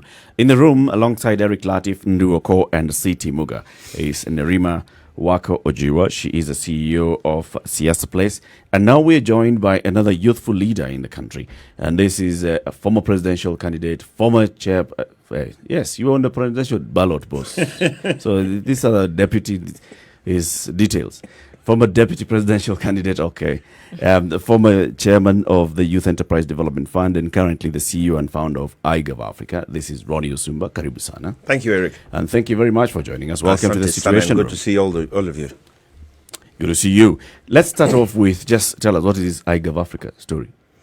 So iGov Africa is an innovation house, basically working with young people who are in the startup space to build tech solutions for public social good. So we've seen a lot of movement in the fintech, e-commerce, logistics space. Kenya is now a hotbed of innovation across the continent. Year on year, we are attracting the highest investor funds in innovation, but none of this is going into public social solutions. So healthcare, agriculture, education. So this is the space we are working in, working as an ecosystem integrator, working with, the likes of DFID, Government of Kenya, etc., to support young innovators. What is public social solutions? What are they? There are solutions that address public social problems. So, and what are public social problems? So access to healthcare, access to education, for example, providing farmers with extended services, etc. So what you are in essence saying is that this is something that hasn't been done before? Not as well as it should be. So working with the ecosystem, we are organizing the ecosystem to ensure that there is full leverage of technology in these spaces. So for example, today, if we had, innovative solutions around delivery of education content to rural areas, we wouldn't be struggling with e-learning across the country. Okay, so, CS Magoha would have had a solution already to get kids back to learning. Right? But now we're still so far back. We're still talking about, pushing the entire academic year simply because we cannot be able to leverage technology. If you look at other places in the world, kids are back to learning. Right? Why? Using technology. We're talking about the space of youth in leadership. You have participated widely in political leadership, in engaging the youth as well in various other aspects, like you're saying, in livelihoods, improving their livelihoods by, advancing their own knowledge in technology. Before we went to the top of the hour and taking a look at traffic, we were engaging with Narima because she was talking about, how the youth view things in terms of government. Government is still archaic. You have worked with government as well, Ronnie. You were chairman of the Youth Enterprise Development Fund. Therefore, you worked with government systems. Do you agree with what she's saying? That, government is old? A dinosaur that cannot be worked with. Well, government is government. I think government, the way it is structured here in Kenya, anywhere else abroad, is that government is a bureaucratic system. That is just how government is structured. Governments are humongous, and therefore they are less agile to move as we would in private sector or civil society, etc. So by its very nature, government is rigid. So how do you then modernize and make government a bit more agile? And I got a glimpse of your engagement, talking about bringing in more young people so that, there's a bit more energy, dynamism in addressing issues of government. But my own experience is that government has its own pace. There are things that we would like to change in government that by its very design and structure cannot be changed. So yes. Are we saying that government cannot be faster? Are we saying that we must keep filing? No, government can be efficient, but there are no shortcuts in government processes. We can make it a bit more efficient, but in terms of the way it is structured, approvals, there's policy that supports approvals, there's legislation that supports policy. It's very difficult to change that form of government unless we all go back and say, let us renegotiate this structure of government. Most processes of government have already gone through that. They are just at the stage where they need to be implemented. And this is where the issue of speed comes in. The slow speed with which they move. The example I want to give is that of passports. Prior to the Kibaki government, getting a passport was a complete nightmare. Complete. And there was no guarantee you would get it. Somehow, with the Kibaki government, I'm choosing this as an example. The other example that I saw changing in the Kibaki government, not only could you get your passport without knowing anyone, the ease with which you got it. What we now have is an improvement of that system where they even call you or they communicate with you to tell you your passport is ready on this day. That is a change. Same bureaucracy, same system. Agreed. But there is logic to it. You even know when you look like me and you have a beard like mine, they even tell you, no, please, don't bother yourself here. Go over there so that you can get better service. And someone even comes to ask you, how can we assist you? never existed before. Are youth experiencing the same kind of thing? No, that's why I giggled. No, But not I think we really. need to distinguish between speed and efficiency. Because I think those are two very different things. Obviously, when you are more efficient, then obviously the service be is delivered faster. faster, right? But there's a distinction, right? We could urge for speed that is not efficient or is not quality. But if we address the issue of efficiency, that's not corona. That's We hope saliva. so. That's Thank you saliva. for the rider. Because, But if we then address the issue of efficiency, then efficiency has different components that include the quality of the service you're receiving as well, the cost of the service, the place where you're receiving the service. Okay, so it's not just about, so think about exactly the same scenario you have Passports. painted with passports. Think about what Huduma has done. So Huduma has made the service more efficient, right? Some processes are taking just as long. But now you can get it closer to your house. So you don't have to travel farther, right? You don't have to struggle with long lines at Nyayo House or whatever. It is just that the service has been brought closer to you. So now it is more efficient, but perhaps still the same Takes period the of time. time. So now when we talk about the youth factor here and now trying to have youth involved in this entire process, because we talk about a government that is, you said, discriminatory towards youth, doesn't take into consideration so many things that young people suffer from, as it were. And looking at this, again, dinosaur that is government, this huge process, way of doing things, whether it's quicker, faster, how do you see Nerima, youth, plugging into this, which we know services may change, things will become more efficient for everybody, not just necessarily youth. How do you see young people then plugging into this?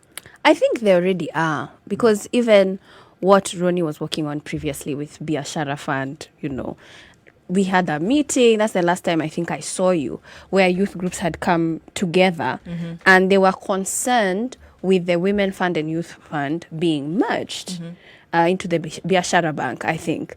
And so even last week, young people actually submitted recommendations as to how we can better utilize this policy to reach more young people. So the agitation worked, not necessarily to have an individual who is young in nature sitting in a position that would make the change. Yes. Do you see what I'm saying? Yes. So that means that what you would then be looking for is the bubbles to be working amongst the young people as opposed to somebody sitting in a position that would make a change. And I agree with you there. And that's why I even had mentioned earlier when we were talking, I said it's not necessarily about a person being below the age of 35 representing me.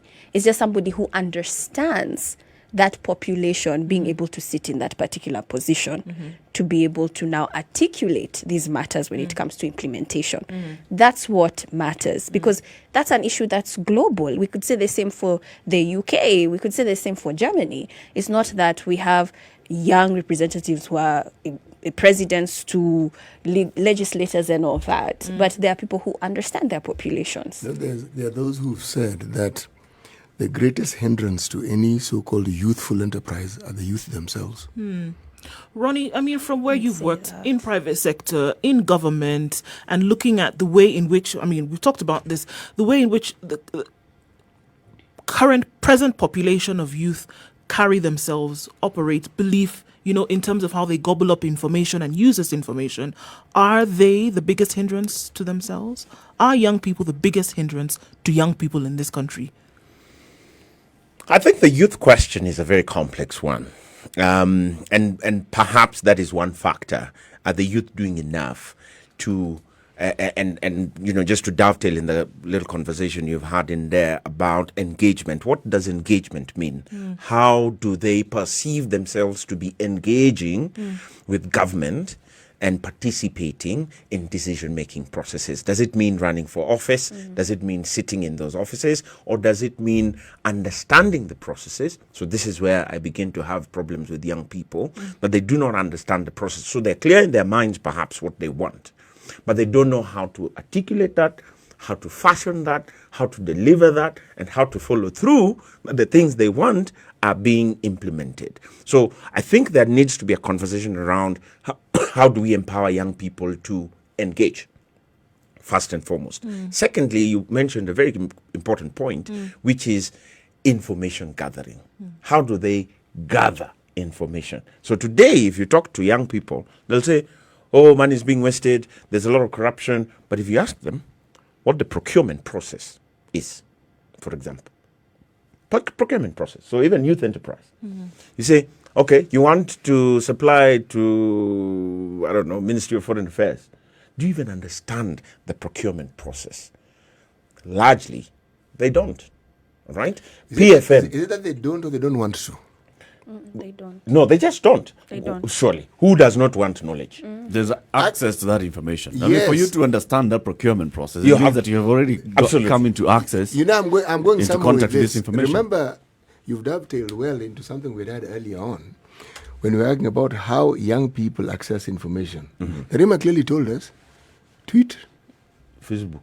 Facebook. Short, Yes, ready short to go. text. Now, It's- is yeah. there a I also procurement read process? long form in sometimes when it's interesting. I am actually going by what Nerima said. I'm not making this up. And it's a culture. Yes. She said it. I'm not going by what I think. This is what Nerima said. the Yeah. representative of the youth. I'm quoting her, and I'm asking, is there a can a procurement process Be in short form. From- many, in- like so that 20 is of a them. tweet. No. Or we digitized. we have to develop a culture of reading, of resource gathering, of dissemination of information. However, that said, back to my original opening statement around innovation for public good, is we also need to appreciate, as government, as media, as civil society, the consumption patterns Yes. of young people. Yes. And therefore, move with the times and say, look, these guys like short texts. Now, is there a way we can build popular versions, digital versions of all this information we need them to consume that we make available to them? When they buy it, then they seek the more detailed information. And I think there are ways you can do that. And is it necessary then to have individuals? I mean, it would sound like an obvious answer, but maybe it's not so obvious. But would it then be require that you have people of that knowledge and understanding then working in those processes to, number one, suggest? Because the truth of the matter is that anybody who's sitting in the government right now, for example, is not going to be thinking how to make it easier for somebody who wants to come and tender. You're going to need somebody who is of like mind sitting in those positions. Now, is there an appetite to have such people brought on? Absolutely. I mean, I participated in a task force that was working with, and I think I had Nerima allude to it earlier. Sorry, I was just getting snippets of your conversation. That was working, Ministry of Public Service was working with the World Bank to come up with a young professionals program to attract the kind of talent that we see in private sector into government. Now, obviously, going into government is a maze. You know, I normally tell people, having been there, you know, don't want to be a PS when you're young. Don't want to be a head of department, a CA. Those things are just complex, right? But there are streams within government where, yes, we can bring in young, agile, dynamic people who then change the thinking within, you know, departments, agencies, ministries to have, you know, a youth approach to delivering programs. I think right? this is not just it should not be a suggestion. You're talking about how to communicate from government to the majority of the population. Again, we've got to come back to this point. It's the majority of the population. If the majority of the population consumes information in this way, you've got to find ways of communicating to them in that way. Yeah. And there's no way we can say, yes, we are not going to shorten the information that you give on tendering, but you can find better ways of communicating how tendering processes are done. But Eric, You can find better ways of advertising tenders instead of always saying that this tender shall be put on a newspaper with the highest national Gazetted. circulation and all. Find other ways of advertising your tender. this enterprise we work for called the media has literally been forced to understand what you've just described. Exactly. Because information doesn't have to be delivered to you on something that has paper on it. And those who've been slow to understand this have suffered. The digital age has been with us for quite some time. But look at the slow speed now. You know, I'm talking about businesses. Look at the speed with which we have understood the need to change. And we are purveyors of information. So we get information a lot faster and we deal with it on a more regular basis than most people. Yep. So if that is our situation, and remember what we talked about, the mentorship influence that young people have. So you have young people in positions, but what is their mindset? The mindset is that of their mentors. So how do you expect to affect change? So this is why I do what I do, which you were asking earlier. I do feel. Is there somebody else doing it? Nobody's doing it. So we're trying to do it.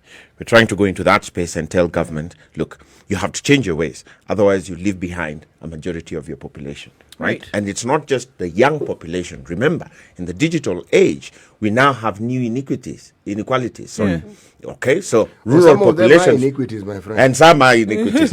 Rural populations have been left far behind in the digital movement. Right. Young people are being left behind largely because they can't afford, even if The world doesn't even exist for them. No, it doesn't. Yeah. And women have been left behind. So, I mean, like in Kenya today, only 45% penetration, digital penetration amongst women, almost 70% amongst men. That's a huge disparity. Yeah. Huge. And if we do not begin to address it now, we may get, excited in this bubble of digital. What we won't be realizing 10 years from now, we'll be looking back and we'll be saying, where are the women? Where are the rural communities? Where are the youth? We'll have left them behind. Right. In as much as structures need to change, structures need to adapt to the changing times. Nirima, don't you think that there's an element of discipline also that must be introduced into this conversation, especially when it comes to, which very importantly, how the older generation may see the youth that are operating now? I don't think that's new, because I think that every generation views their youth as indisciplined, rogue, lack of focus, and lost. And I don't think that's new. Those are very nice adjectives. I've had them so often. But what I do think is that when it comes to the discipline, where I see it's a bit of a change is that young people these days apparently talk too much. It's almost seen as a sense. Are you saying this, or is no? You're saying I'm it saying from what your belief or what you've heard. What I've heard. Oh, okay. And it's been seen as a sense of disrespect. Compared to whom exactly? Talk without action is what you mean, or what? Yeah, like even the way we joke about how on Kenyans on Twitter, they can be very angry about something, but then when it comes to actionables, no one will show up. And so those sort of comparatives is what is normally linked with how young people behave.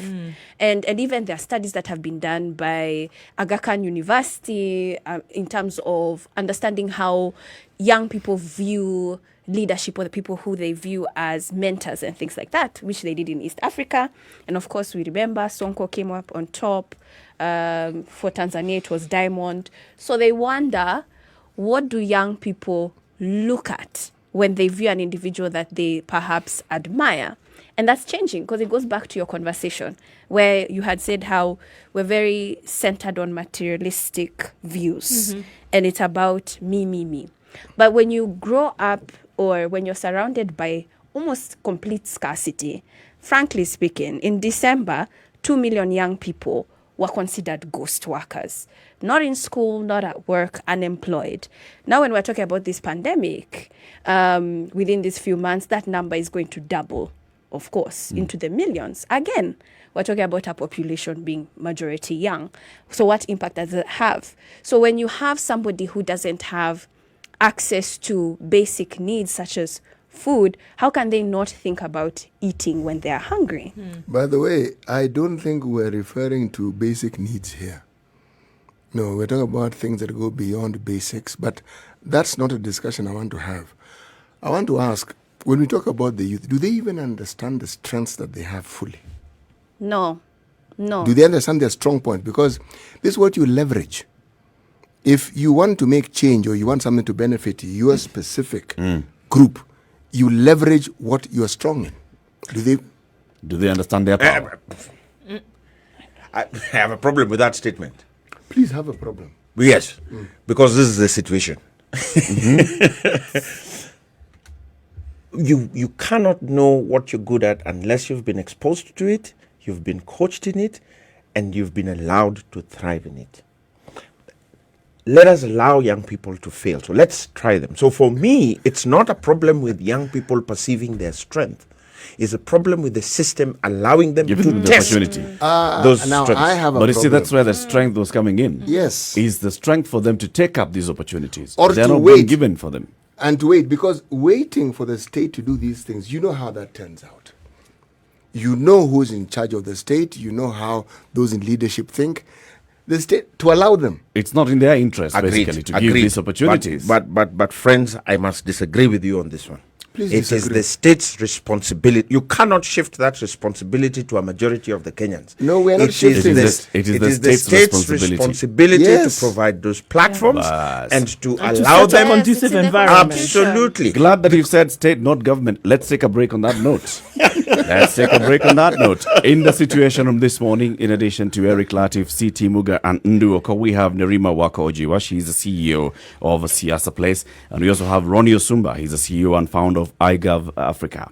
This conversation this morning is all about youth's place and position in leadership and governance. Are the youth the leaders of tomorrow? And if they are the leaders of tomorrow, though, so what are tomorrow's leaders doing today? That's the conversation we're having on Situation Room right here on Spice FM and KTN Home. Let's take a break.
All right, let's look at how things might be a little bit different. It's mostly cloudy in Nairobi at 14.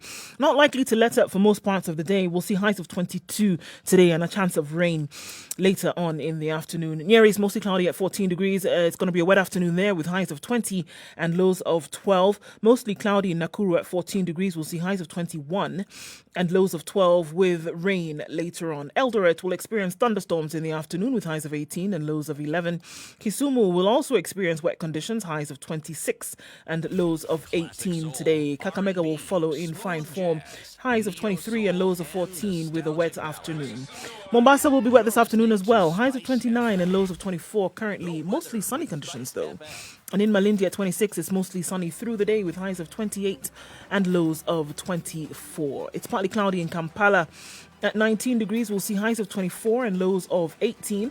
Dar es Salaam at 24 degrees is mostly sunny today with highs of 29 and lows of 22. We'll take a look in Joburg where things are still cooling down at 3 degrees. We'll see highs of 11 and lows of 2. And in Lagos, for now, it's partly cloudy at 24 degrees with highs of 28 and lows of 23.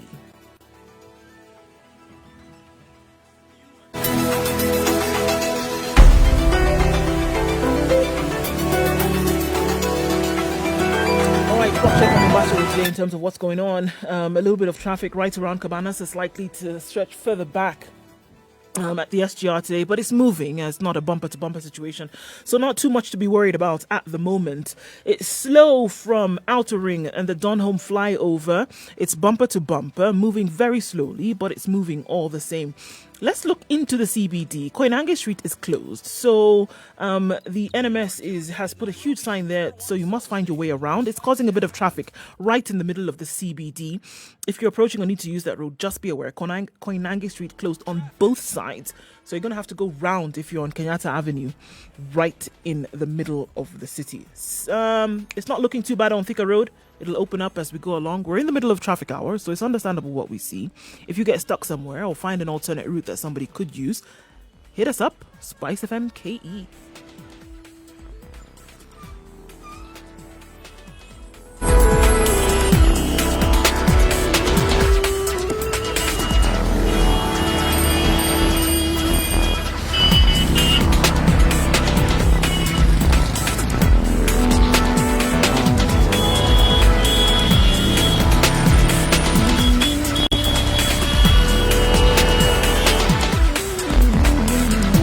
On Spice FM, this is the Situation Room, Kenya's biggest conversation, also live streaming on KTN Home, as well as our digital platforms, www.spicefm.co.ke, Spice FM KE on YouTube, Facebook, and Twitter.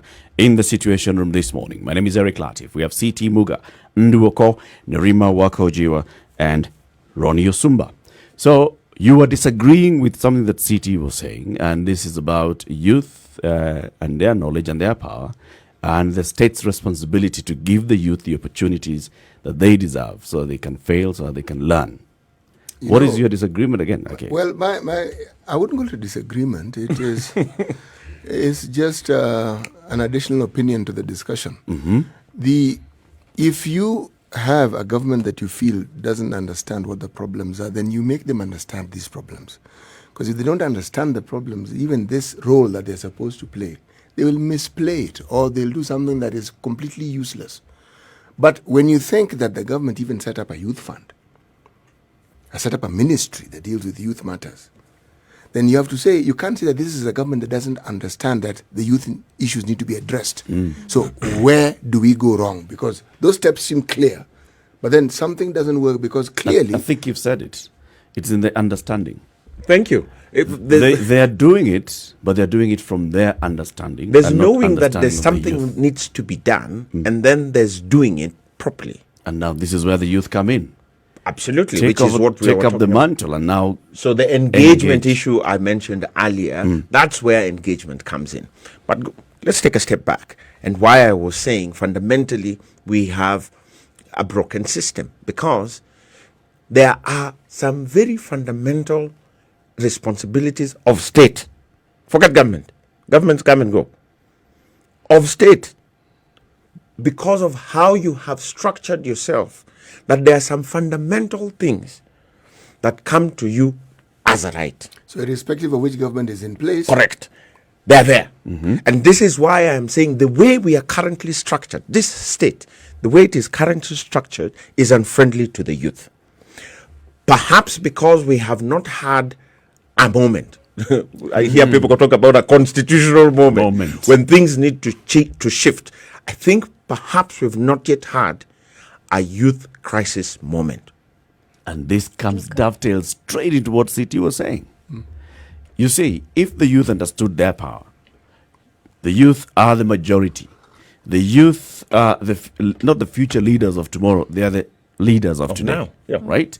If the youth understood that power, then they'd take up.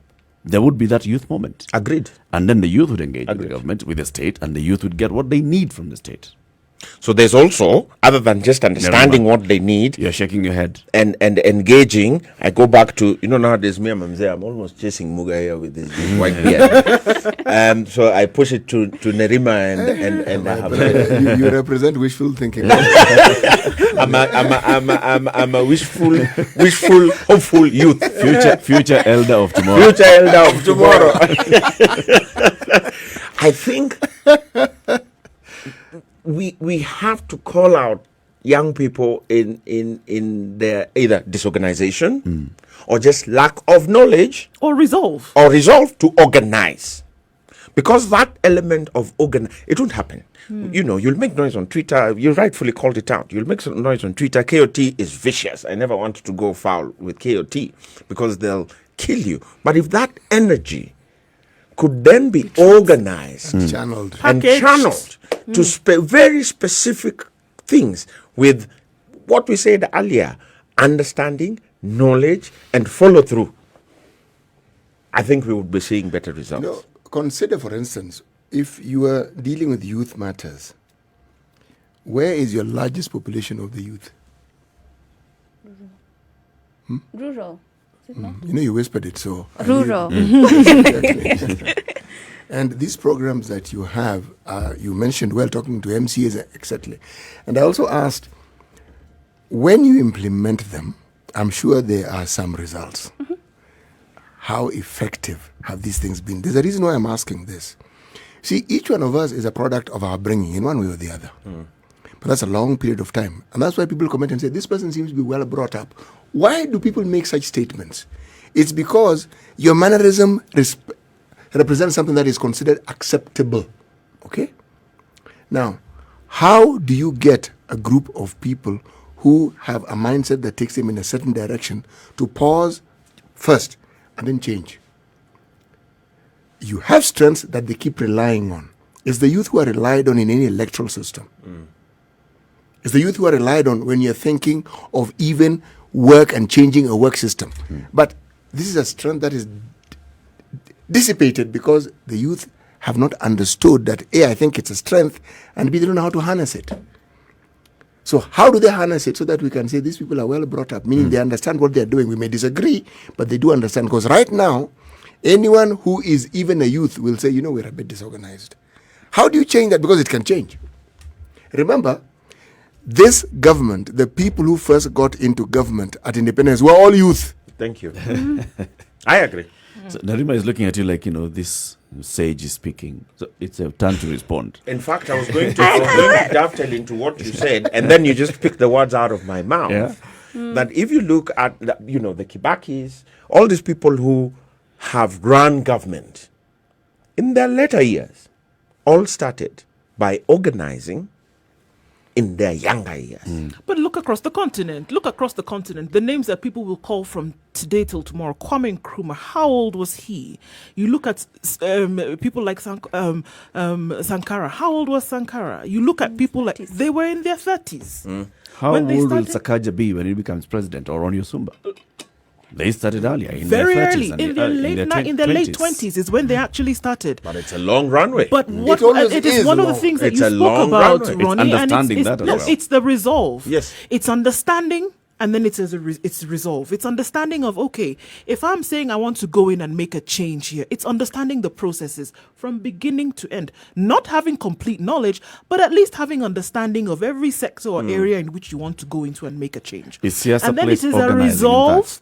It is a resolve that anything, call it under the sun, withstanding, that I am committed to making sure that this thing is going to change. Because unfortunately, what it looks like right now, and maybe you can tell me different, is that it'll be hot for some months. It'll be hot for some years. But after some time, that scarcity that you talk about creeps in. These other things creep in and start to kind of change your mental processes. And then your resolve flies out the window. How then can we have staying power if truly this is going to change? I feel like this conversation, in a sense, has also been simplified because I did mention that there are systemic challenges. And even for you, Ronnie, to talk about the government in itself and its engagement with young people. And what I'm trying to say, we talked about the National Youth Council. We talked about the Duale Bill. So to come here and mention Mwai Kibaki, we can talk about Anyang Nyong, or we can talk about Miguna. And, even in their youth, where were they? On campus. And I started by saying, young people cannot do that on campus today. So Kenya is changing. Why? Why can't young people do that on campus? The Duale Bill. What about the Duale Bill? They cannot participate in electing their No, they can. It's just changed in how they participate, where they have their class representatives, then a council which also consists of the administration that now decides who the leadership of the university will be. Not necessarily directly the university student. It doesn't mean that they cannot engage. Yeah. But Number it's one. changed. So we cannot look at the past and expect that that change will come like the past. But It's changed. These bills, this is the thing. You can write 1,000 pages on paper, but it doesn't actually stifle the voice of anybody. who It wants does. to. It doesn't. I It doesn't believe mean it that you can't does. agitate But for change. Nerima, I believe that Nerima, information this is past that you limited, speak of- avenues are limited. How Also, the does this- challenges how that does young this- people how does have this are muzzle the completely youth? different. How is it muzzling the youth? I want to protect Nerima because I'm sure she'll start feeling the pressure of all these questions. We haven't even started asking the question.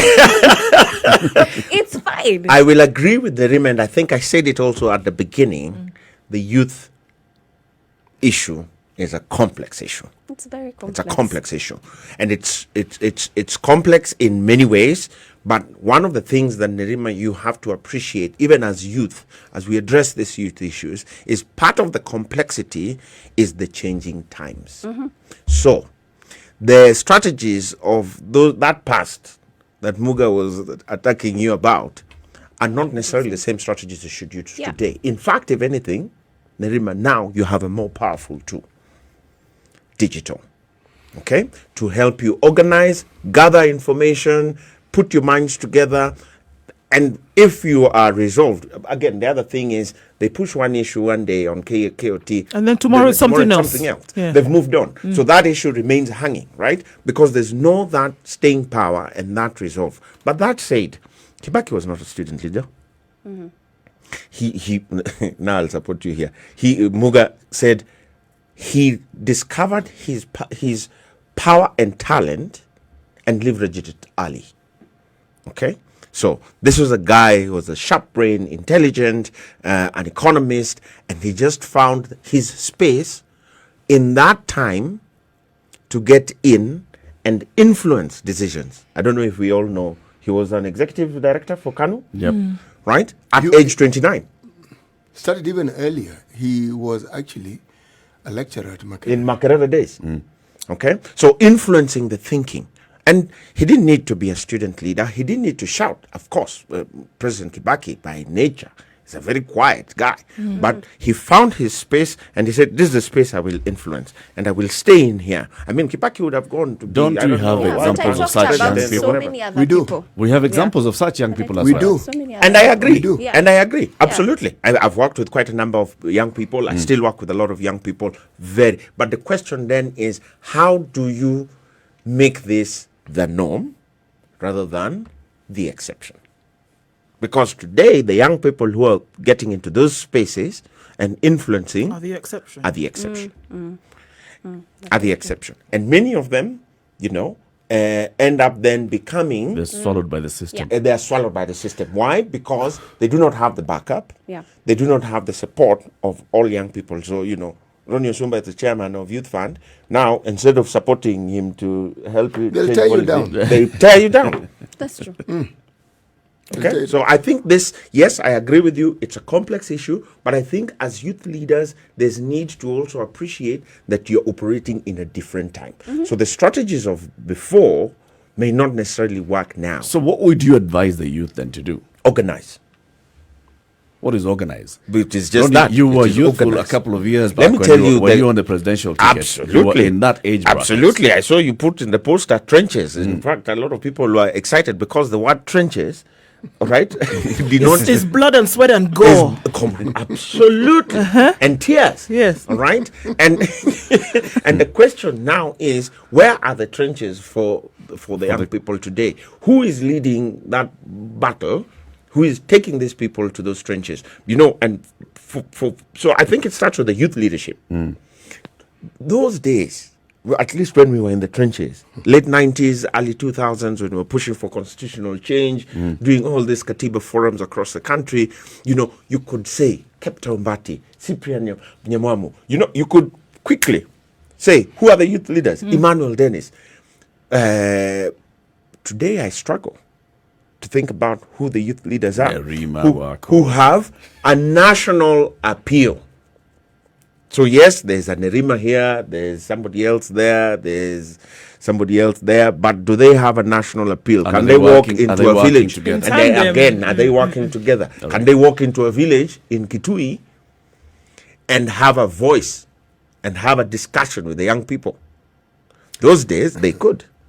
You know the problem why That's organized. why I asked about the population, the largest population of youth and where they reside, is because you'll find that even as something as basic as a value system of those who are young and live in town and those who are young and live in the rural areas will be completely different.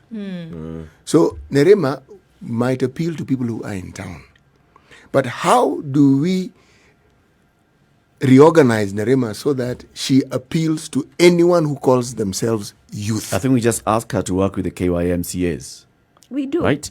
So you see, and that's why she started by saying we have over about 1,000 MCAs around the country who are below 35 years of age. And they recognize themselves, they recognize the place that they are in, and they've come together, they're even organizing, and they also have an association or a forum of the young MCAs around the country. Those young MCAs from across the country are representing the youth in the villages. Who is it that they listen to? Each other or a more senior person? This is what I'm asking. Number two, why is it that when we speak about leadership, we only talk about politics? Politicians. Yeah. I mean, There are civil leaders who lead societies and communities. They're not interested in the politics. They just want to organize and resolve issues within their communities. There are business leaders. Today, a lot of young people are leading mid-sized corporations in Kenya. Where are they in this discussion? Because they now have the capital to finance this whole conversation that we're talking about. Religious leaders. Do they have the will to engage? This is the question. Because Have they been here's the engaged? link. The missing link here is that, we've got to get, and that's why you started by saying why you formed Siasa Place and what Siasa Place is all about, is because politics affects our every day. So for them to impact in terms of policy, of governance and everything else that will happen, there has to be a political engagement. And yes, so the other youth leaders who are organizing in communities, who are, successful entrepreneurs in their SMEs, and how do they engage with these people who've gone into politics? Agreed, and Muga will tell you as you chip in that a lot of the youth leaders of four. No, because he would know because He's even used Old English of four. of four. Even you should have added OVO. No, because he will know this because I'm sure he grew up with these people, but religious leaders from our mosques and from our churches. Yep. And we talk about them in reverence. People who led political agitation. Are they still influential, religious leaders? Well, in our but that's my communities? point. Where are the younger Religious leaders are still influential. They still are very, very influential. The question I want to actually raise is this. The one area that you said you focus on a great deal is what would be called the area of startups. How many Kenyans actually lead startups in this country? How many people are CEOs who are at the forefront of startups? Because this is where you'll engage the youth. People of my ilk will be lost. Completely lost. You're a minority anyway. We You're are like about 20,000 of you. We are, but I thought we were 5. Where did you get the other 15? That's a percentage. That's too much. Is that a new discount? So I'm asking this because if there's a space that the youth have an advantage over, remember I talked about the strengths, and you don't have enough Kenyans occupying that space, you are already at a massive disadvantage. So the push that you're looking for, you see, one, the youth have something called time on their hands. They have time to make mistakes, change, they have time. Something like someone like me doesn't quite have. It's in fairly limited supply. Then they have something called energy. Again, I have it in limited supply. Okay. If you have it at all. Even this talking is exhausting me. Good grief.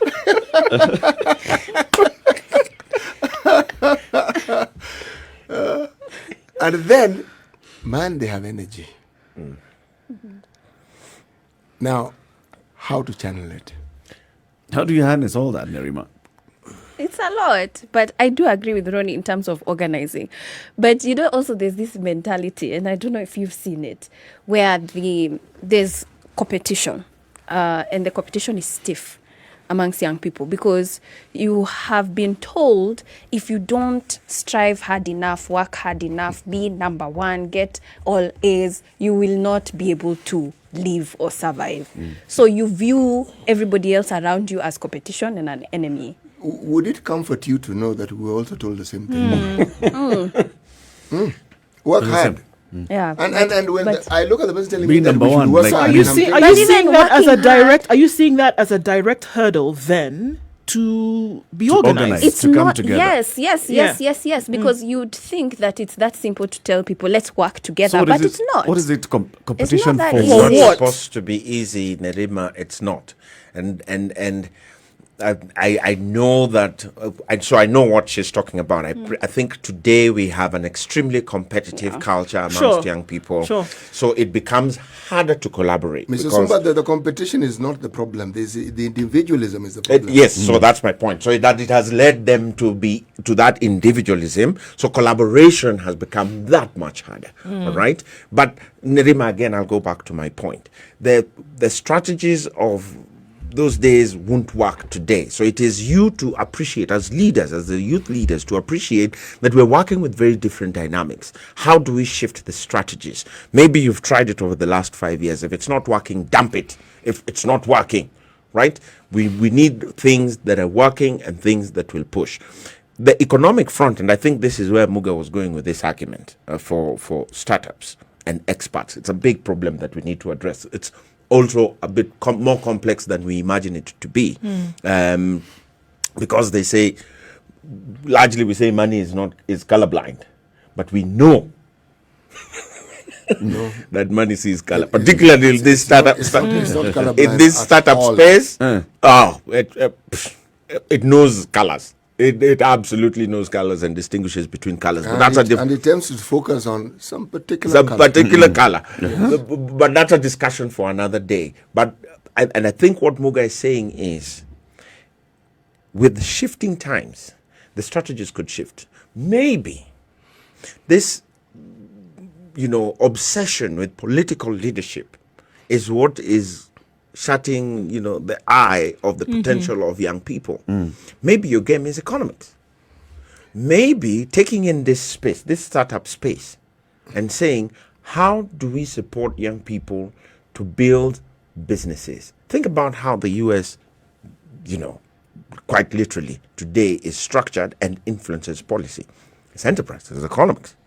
Bill Clinton put it, capitalism. it's Reaganomics. economics. But you know, I took you back to education and whether we teach these things and that we should is because there is a lack of belief in our own and in our things and in us. We look at things that are outside our borders and we hold them in higher esteem. We look at people and we hold them in higher esteem rather than our own. We are quick to criticize our own. We are quick to find fault. We should be even quicker to find the things that are good about our people. And support. And support it. You see, these numbers are useless if you do not utilize them. The energy is useless if we don't focus it in a direction that is helpful to us. If you were to sit young people, the age group that you mentioned, and look at what they look at on YouTube or whatever, it may be local content, but a lot of it is not local content. So what do you think influences their mind and their thinking? I find it amusing. Okay, fine, that's the young people, but where did it come from? It's like we're talking about a tree, but then we are not talking about the roots. But we're talking about the fruit. Where come from? Like this that Where we're did talking the about. youth, where did the youth take this from? How are we Where here? did they learn it from? Yeah, where are we here? So even as much as we're talking about looking at ourselves, did our parents look at themselves? So what are we instilling? The fact that youth today you're do fortunate not here. There's somebody who is in that understand- bracket of your parents, and that's myself. Parents can only do what they know and how best they can apply it. Believe me, beyond that, they are also learning just as you are learning. That's true. And this thing called parenting, there is no magic formula for it. You keep learning. And this concept of a child, you never stop being a child if that parent is alive. In their mind. You are 80. You're still a child if they are alive. So, Interesting conversations we've had this morning. So we'll be letting Ronnie Osumba leave us shortly. Ronnie, your closing remarks for this. I think, we are onto something. We are not having enough conversations around youth and youth issues. Perhaps we got to a space where, there was fatigue, youth issues fatigue, right? And so I think it's a good conversation to be having. I'm sure a lot of young people are tuned in, young youth leaders are tuned in, and Nerima, since you're the representation here, I think my challenge to young people is just what we said before. We appreciate that it is a complex game for you. The world is changing rapidly. Of course, COVID has now completely shifted the game even further, but you must organize. So it's organizing and having the staying power and having the willingness to sacrifice a lot of things to be able to, 5-10 years down the line, get to where you want to get to. But before I let you go, actually, just give us your experience. You tried to organize the youth around a presidential campaign. Yep. And your candidature in that 2013 election. What was it that you learned when the youth abandoned you in the final minute? Oh, God. I think there's a lot of lessons to be learned. And remember, it just didn't start with the presidential campaign. For me, it had been from the Katiba forums. We started in the early 2000s, pushing for this change. We then get this change that we want. And we started pushing the conversation around, you can't change the forest and leave the monkeys inside, right? If you change the forest, change the monkeys also, right? So we said, how do we change these monkeys? So we started shopping, and then 2008 happened, 2007, 2008, and that, of course, completely shifted also the way we view each other as communities. And so we said, at least amongst my people, we said, we have to change the monkeys. And so we jump into this bandwagon and we say, let's build a youthful campaign. And we thrived on social media, on Facebook and Twitter. But just like Nerima said earlier, this energy on Facebook and Twitter rarely converts to action. And so for me, this is, I think, the one thing I took away. Right. The big lesson. The big lesson. And I told you guys, nowadays, I have a Twitter account, but I'm not active on Twitter. Because for me, it showed me the fallacy of social media, that we can have invigorated debate, but at the crux of the moment when we need that energy, it dissipates and it's not there. So it's directed elsewhere. It goes elsewhere. So Nerima, I think then, my learnings are, let's not get excited about young people on social media. Let's think about how we convert that energy and channel it to real action on the ground. So we count those that are actually engaging on the ground. Yeah. Thank you very much, Ronnie. Asante sana. Before you go, we have some information for you, and this is about KPA, and this is kpa.co.ke/Captain Cargo, KARGO. It's an information portal that you go on to and you get to learn all this about KPA and what KPA is doing. So, for example, on the import process, today we are helping CT simulate importation of some PPEs from, not the Jack Ma Foundation, but from China. And they're coming into the country, and he'll be selling them in this market. So far, we have looked at the process. Emphasize selling. They're not donations. They're not donations. No, he said no, it's his business cash cow, man. For selling. We're not playing here. Steps. Right, so we've gotten to the point whereby all government agencies have your documentation, right, CT? And your stuff is on the vessel, it's on the way here. And now your agent obtains the manifest number from the shipping agent and lodges the entry with KRA or other partner authorities. Let's just call it KRA, all right, for transit cargo. And then they pass the entry. The entry has been passed because your good PPEs is a good thing now. COVID times, we understand, right? And they pay the duty which you provide, of course, to the respective revenue authority, which again in this case is KRA. So the CNF agent, which is your agent, now surrenders the bills to the shipping agent, and the shipping agent sends the delivery to KPA. So now they're waiting for your stuff to dock, and then they can offload it. Keep it right here. Let me just add, there are no free samples. CT's goods will be arriving shortly. Thank you very much for joining us on KTN Home. This is the Situation Room. We know that you're going back into your regular programming. Join us again tomorrow, KTN Home, from 7 to 9. In the Situation Room on Spice FM, we've been having CT Muga, Nduh Okoh, Eric Latiff, Ronnie Osumba and Nerima Wakojiwa. Nerima stays on because she's our guest host for today, and Ronnie lives and goes. So, Ronnie, before you go, you will be told today's proverb by C.T. Muga. Today's proverb, I have to read it actually. So get the book. Do not worry. This is good enough. My sentence. You're far from the mic. Well, here. Am I still far from the mic? No, that's better. Okay. Do a good deed and throw it into the sea. Do a good deed and throw it into the sea. Umeelewa hiyo? Tenda mema, Oh, wow. enda zako. All Very good. right. So Okay. that's a good summary. Very good summary. Very good. In fact, Congratulations. if you want people in your neck of the woods to understand it, tenda mema, kwenda huko. Well done. Well done. Well done. Thank you very much, Katie and home. Keep it right here on Spice FM 94.4 in Nairobi. We're also in Mombasa on 87.9, 102.5 in Kisumu, 96.0 Nakuru, 96.7 in Eldoret, and Njeri and Malindi as well, 97.7 in Malindi. And we live stream the show every day on social media platforms, Spice FM KE on YouTube, Facebook, and Twitter, as well as www.spicefm.co.ke.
Thika Road is bumper to bumper. That has opened up to some crazy traffic this morning.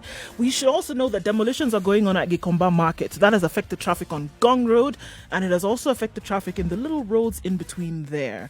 And that's probably something that we need to keep a lookout for. Langata Road is a parking lot, unfortunately. That was just a little traffic about half an hour ago, but now it's bumper to bumper all the way to the T Mall roundabout, and then joining Bagadi Way, or then going towards Uhuru Highway, coming off of Thika Road into the CBD, slowly, but you'll get there eventually. Outer Ring around the Donholm flyover, good morning is what you're being told. It's very, very slow, but it'll open up soon enough. Mombasa Road is also moving slowly, but we expect it right now. Traffic hour will end in about in about half hour or so. So we'll take a look at what it looks like later. But for now, it shouldn't be too terrible for you. Spice FM KE, tell us what you see.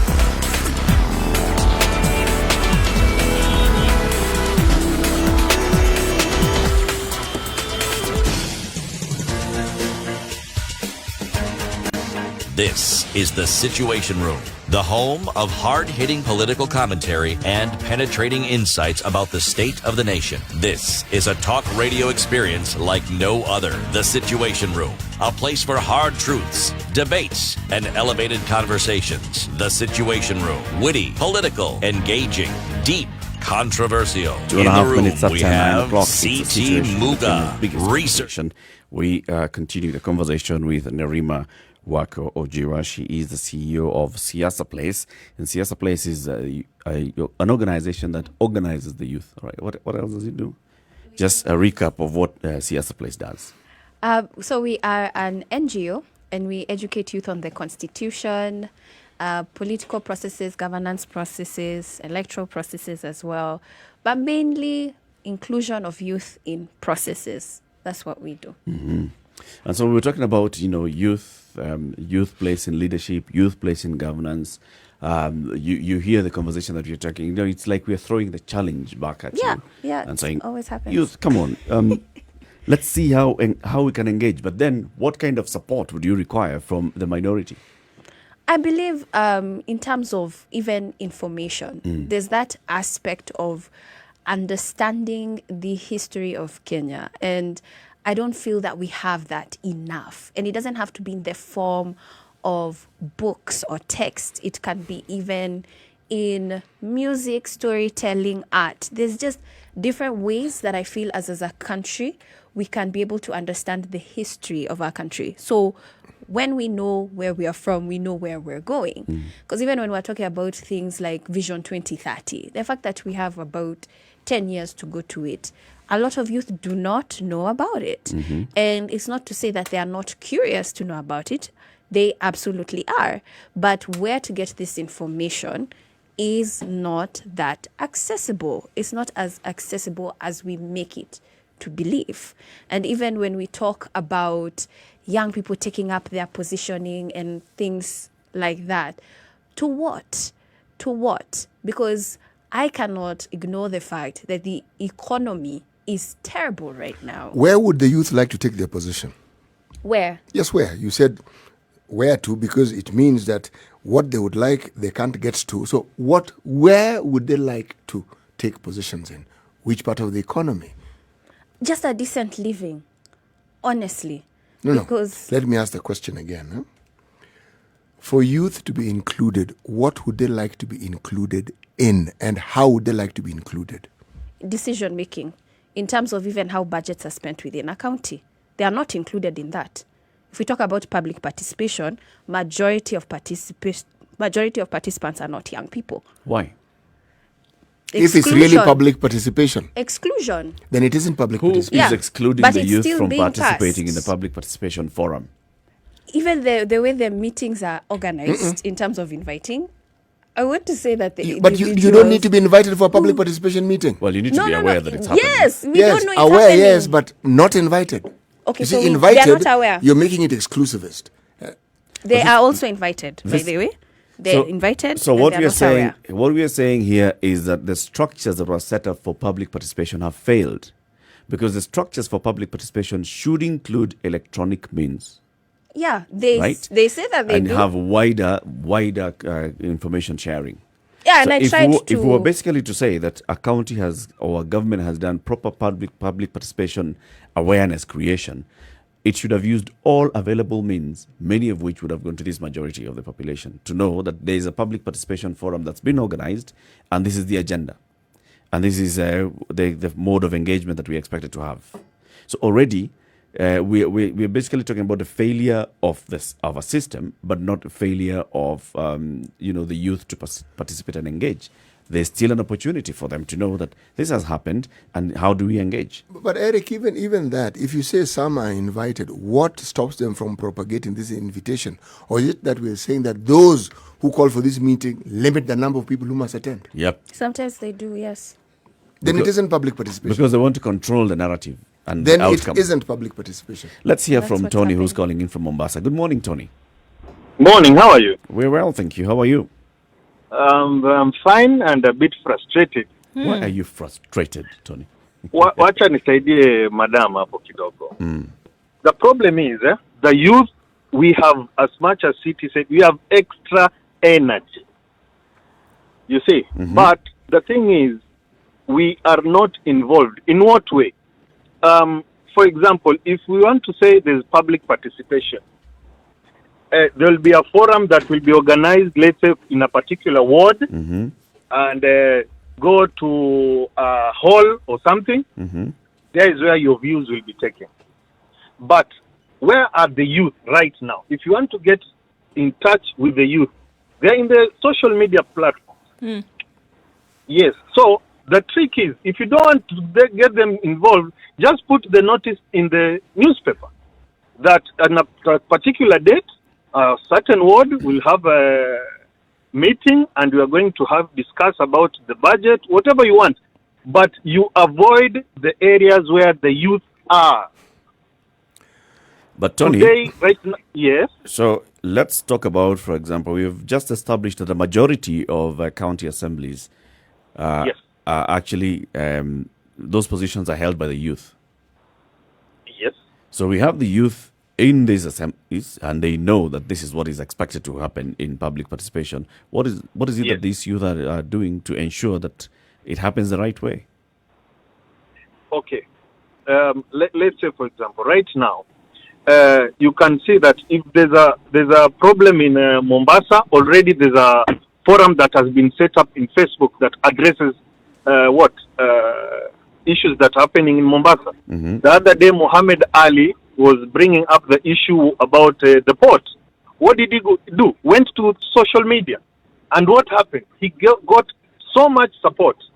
But On if I'm a social current media. MCA, Mm-hmm. yes, but there is where people are and people make comments.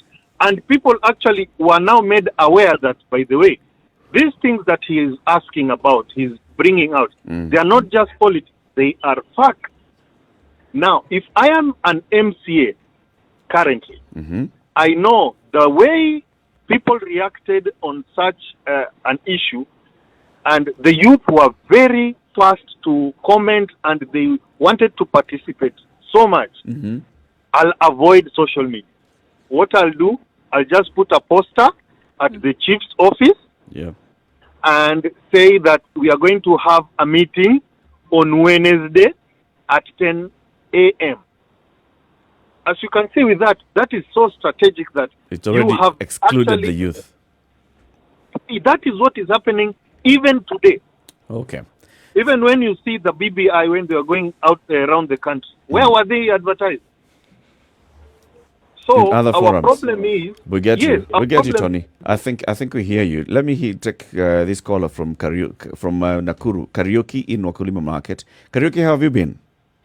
I'm well, my friend. Very good. How are you? We are well. Good morning. Well, I would like to contribute on public participation. Mm-hmm.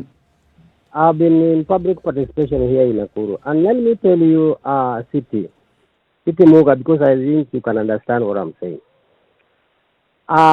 When I went there to participate in public participation, after it has been announced 3 or 4 days ago, what I met there is very unbecoming, in fact, because I found MPA and a member of parliament of this area, in fact, talking to those people who will participate in that public participation, despite the fact that the hall is full, but there are those people who are already chosen just to support what the agenda that they want, in a way such that a person like me, even if I'm going to lift my hand, the chairman of that public participation is controlled by the MCA.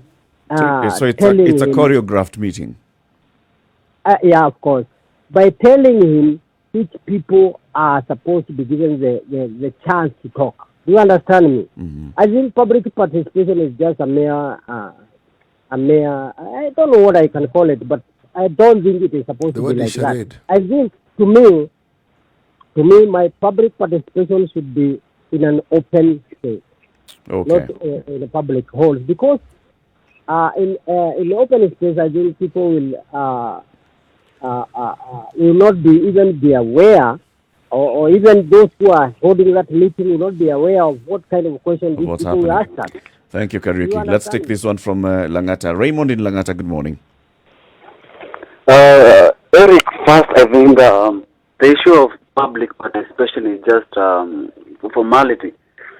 Because first I think even youth in this country are not even taken serious. Because for example, let's say for example BBI, we had several groups presenting their views. Others saying that, for example, there's been this, for example, women presented saying that they want one of the position of deputy prime minister to be a woman. But why not also say that one of the deputy prime ministers also should be a youth, because of course she's the majority in this country. And also we have an organization board National Youth Council. Actually, this organization is supposed to be fighting for the youth. But what have they been doing? They've just been following government officials to hotels, having tea with the people. Instead of them fighting for the youth, actually, you're supposed to have a ministry of youth in this country because we are the majority. You're not supposed to be having just a department and a ministry of ICT, and then yet we're the majority in this country. Okay. It's clear that youth in this country are not taken serious, and we are not. The youth are not being taken very seriously. It deserves, and I'm disappointed. Thank you, Raymond. Let's take some of the comments that's also coming on social media. I can see this one from Sir Shuja, calling himself president. We do understand our power. I think he's responding to you, CT, and says, however, our support system, basically the environment around us, inhibits us from growth and maturity into a space where the former youth occupy. It seems that they have forgotten that they were once the youth, and our leaders and youth leaders too have misrepresented us. You know, I am of a completely different school of thought. Which one? You see, if you want to achieve something, there will always be some form of hindrance. Especially if it's something of value or of worth, don't assume it will be easy peasy. Don't. There will be a struggle for you to actually get there. Anything in life, think about it, whether it's going to school, excelling, or whatever you want to think of. There is a patch that is never easy. It becomes easy when you get accustomed to it. Now, if there is, as I'm hearing, this feeling that certain things must be given to the youth, yes, indeed, it is the duty of the government to ensure that the interests of the youth are taken care of. But let me tell you, if you don't take care of your own interest first and ensure that you promote that interest so that people are aware of what that interest is, rest assured that you'll be left behind. There's got to be a contributory factor that is played even when people start taking you seriously. You can't sit there and say, take me seriously. You will not be taken seriously. In fact, all the more reason why anybody will not take you seriously. There has to be some kind of contribution that you make. There has to be at least louder levels of your voice that must be heard. There must be agitation that you will make room for people to actually sit up and say, okay, something actually is happening here. Can we also join to push and make sure that something is done? But for us to sit in a corner and say, actually, you know what? Number one, I am the majority. Number two, it then behoves you to do something about it. So take me seriously. Unfortunately, it just doesn't happen like that.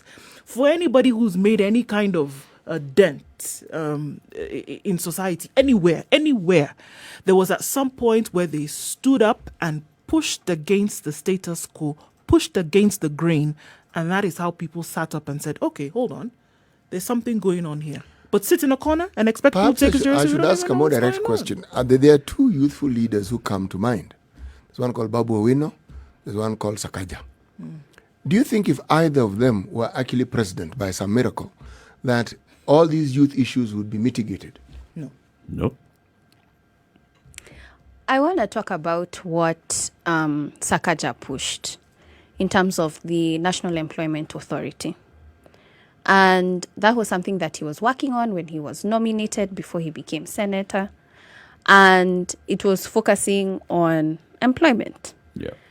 Right now, they're currently amending that particular bill.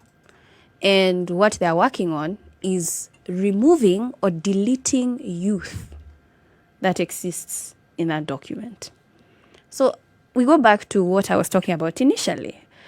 It's not that young people are just sitting and doing nothing. It might be a large number, but they are So how young can people young who people are working. safeguard those provisions in that law so that they still Okay, let's stay talk in about law? the public We'll participation. do that when we come out of a break. But before we go to the break, I want to hear from Daniel, who's calling and has been on hold from Kisumu. Good morning, Daniel. Good morning, Eric and Titi and the team. We are well. We are well, thank you. Yes.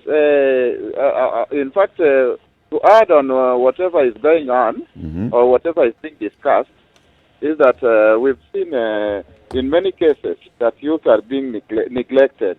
And you can see even public participation, the way it's being conducted, These guys are always informing others, but information doesn't reach youth accurately.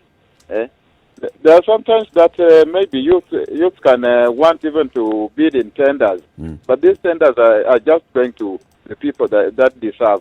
And if you check all those procurements that are always being...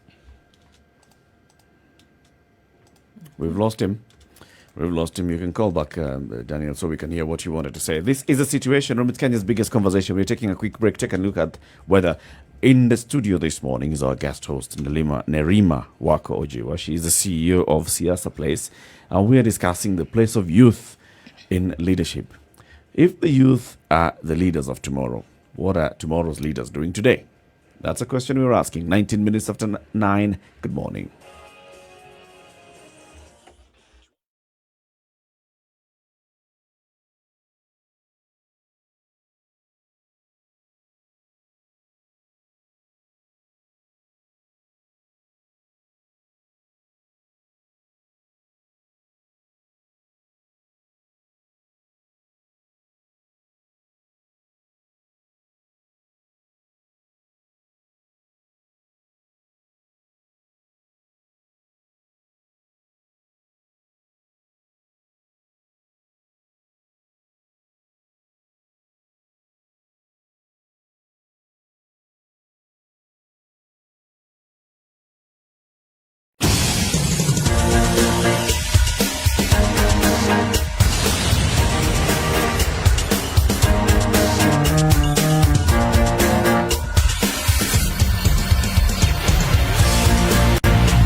Mostly cloudy in Nairobi. We'll see highs of 22 and lows of 12 today. Let's take a peek then into Njeri, where at 15 degrees, mostly cloudy conditions, rain afternoon, highs of 21 and lows of 13. We'll see highs of 21 and lows of 12 in Nakuru with rains in the afternoon. Currently, mostly cloudy conditions at 16 degrees and 14 degrees in Eldoret. Mostly cloudy, thunderstorms in the afternoon with highs of 18 and lows of 11.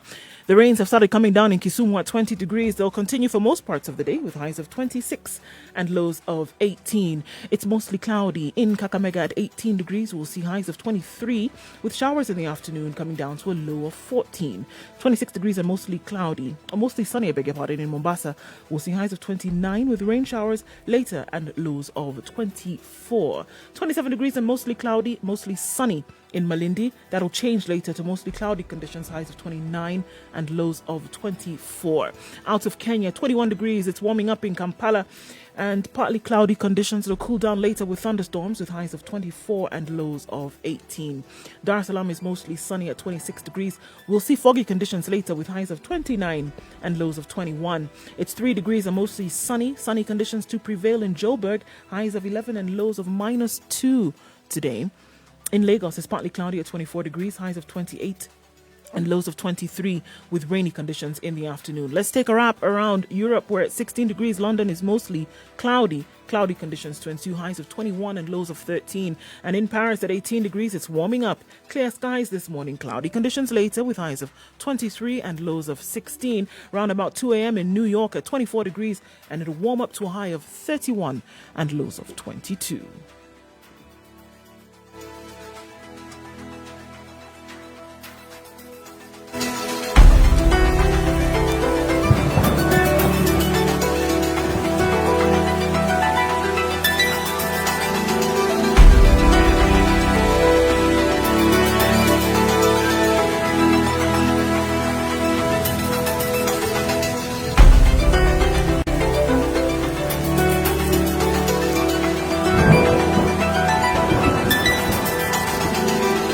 Conversation continues right here on Spice FM. The Situation Room, biggest conversation in the room this morning. CT Muga, Nduh Okoh, Latiff, and Njeri Thorne. You were about to respond to something.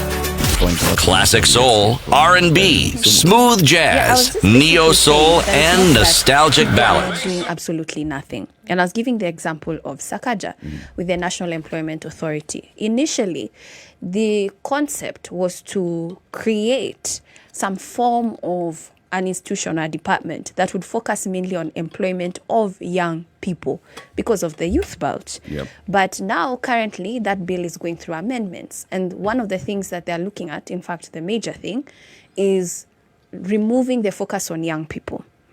But I also want to talk about public participation.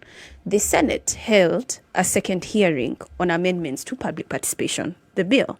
And we did, as youth groups, organize around it, and we did give recommendations as to how we feel that young people should be communicated to, better ways to share that information, and how they can interact with them.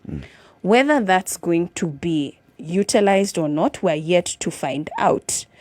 What I'm saying is, it's not that young people are just sitting and expecting to be included. They are different pockets of individuals who are working around that. But there are also systemic obstacles which are very, very focused on youth. Someone called and talked about the National Youth Council not doing anything. Frankly, how can that department do anything when they're underfunded, when they are understaffed, they do not have a constitutional board? If we were to look at it as a state organ, we would say that it shouldn't be functioning. If anything, it should be scrapped. So it's but deliberately just been watered down. Yes. To be ineffective. Yes, and that's the National Youth Council. Here we are talking about a youth ministry. Do you know there's the Department of Youth Affairs? Now we've been moved to the ICT. And a lot of times, even when you ask a young person who represents you in meetings, government meetings alone, there's the Office of the President, the Deputy President, the Youth Ministry, Department of Youth, Interior as well. What I'm trying to say is, even in the aspect of organizing, there is so much protocol as to who's actually in charge of the youth in that level, the executive level. Must it be one person in charge of the youth? Must it be one person speaking about the youth? I mean, like you said, youth are in every sphere of the society. If you talk about Interior and the Office of the President, you have a senior manager, a senior director in charge of youth affairs, and this is Walter Mongari. And then you go into the other departments as well, and you'll find all these people. Isn't it a good thing? No, it's not a good thing because it also brings disorganization. Whenever there's conversations around issues happening in the ministry in the office of the president, there's somebody who's sitting there who understands the plight of the youth and who represents the... It's only a good thing if they work well together. When there is no synergy, communication, or effort that is brought toward one specific need or issue, which is young people, then we have a problem. That's not how they work. It's absolutely not. You know what I'm hearing is that a lot of the things that the youth from your conversation are pushing for, there's only a certain level of push. Now, the reason why the youth will keep getting left behind is because these same things other people fight for. And they fight. They don't push, they fight for it. The space that women occupy, they didn't just find themselves. They've been fighting for this space, fighting, literally. And fighting means there are people who spearhead it, who are constantly at it, and galvanize others who support them. Now, apart from your organization, tell me about this youth setup, which are constantly fighting. And I mean, they're in the face of the government, they're in the face of the community, and you can be said they're spearheading. And they are known throughout the nation. Now, if that doesn't happen, the interest of the youth, as you call it, will be just one of the many issues that the country is dealing with, and it will not be a priority. I say something that could be part of the problem there, CT. Just the example that you've given. The women and the women campaigners have fought over this over many years. Yes, they Some have of them fought. over a decade and before, and beyond, right? It's because they don't stop being women. Yes. They are women 10 years ago, they are women today. The youth of 10 years ago will not be youth today. We've just had one here, Ronnie Osumba, who's now talking about, having left that behind, and it's now the other youth to take over. So the youth movement has leaders who Nerima will outgrow this demographic. But she'll have laid down a platform on which other people can work. I'm actually heading to a point where we ask people like Nerima, do not stop. It doesn't mean that because you have now gone beyond 35, you stop becoming a youth. You continue agitating for the youth. Or stop pushing for youth a particular issues. agenda, because it shouldn't stop. It shouldn't ever stop. And if just go back to, why do you think, if we're looking at now at legislation, why do you think that then the youth agenda then is being watered down, or youth issues are being then removed? Why do you think that is? I believe it's a threat, if anything. If the National Youth Council was to work well, where the majority population are actually electing their representatives, that's a mini government. You haven't answered the question that Nduh asked you. Why do you think they're removing youth? Because we are a threat. It's in the process of making young people powerless. Have you considered that because we are a threat? Have you considered that because you're easy to remove? No, it's because we are a threat. No, not really.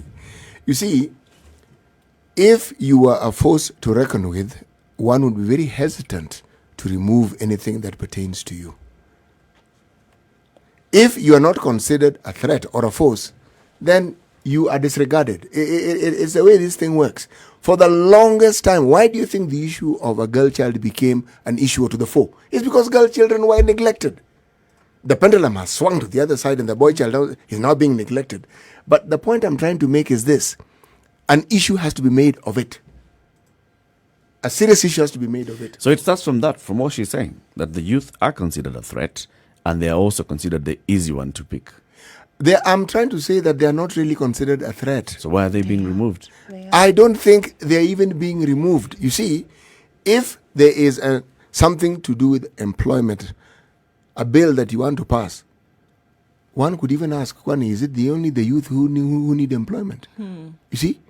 Should it not be a national issue? That is the argument that they will use. So if the youth want to be... But why is that becoming a conversation now? Yes. When this bill was going through all the stages of becoming law, that was never a conversation. But Eric...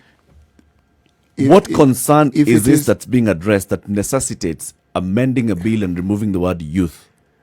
What concern has emerged here that shows that, because we had the name youth, therefore we've got to change this now. We have seen that we have really left a huge part of the population and not addressed. What concern is being addressed by removing the word youth? I would take it even further than that, and I would say that those who feel that this bill would favor them the most, it's incumbent upon them to ensure that these matters are taken seriously and that particular clause is not removed. That's what we're working on, youth-serving organizations. That's a coalition we have right now. And what you're talking about in terms of other entities pushing, those are the ones that exist, because it consists of 15 youth-serving organizations. It's the beginning. Let me take my discussion further. Engage some of the other people who may not necessarily be youthful to support your cause. Then you really become powerful.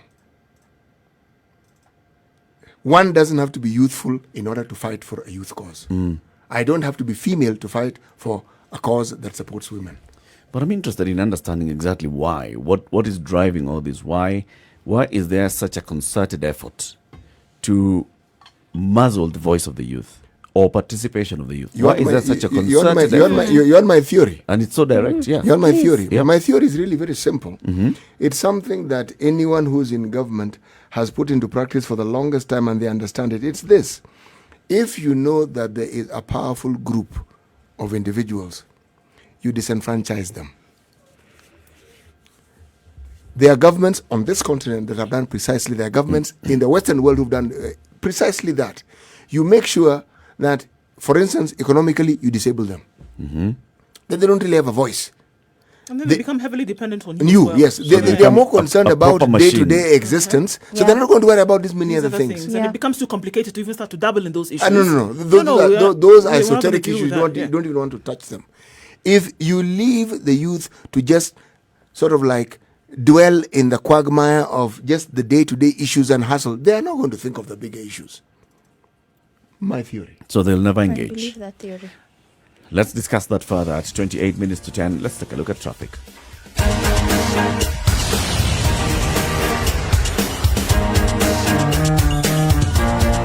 All right, on Uhuru Highway, inbound from Mombasa Road today, crawling along very, very slowly today, getting into the CBD. It is actually crazy. We should have been done with traffic off by now, but apparently that is not going on. There's a traffic jam along Thika Road as well, just past Muthaiga to town, but it's moving, both using the service lane and the highway today. There's construction going on right around Kasarani Mwiki Road there. We don't know exactly what is being built, but that's slowing down traffic today as well. So those are the hot spots that we see.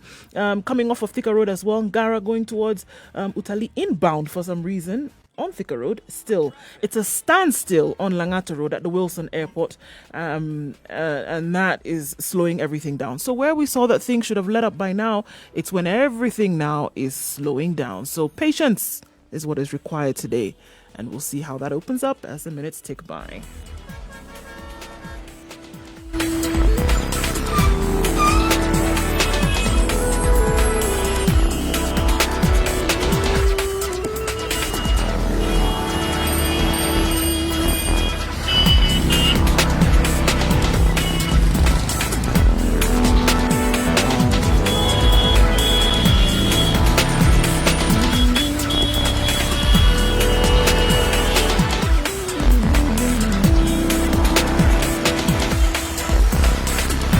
Minutes to 10. This is the situation. When the conversation continues, we are talking about youth. And CT, you came up with that theory, your theory, and which Nerima says you agree with, that this is about disenfranchising this huge population so that they forever are dependent on you. And they forever followers, and they more or less pander to your dictates. It's not a new tool. Colonialists have used it. Yep. Governments have used it.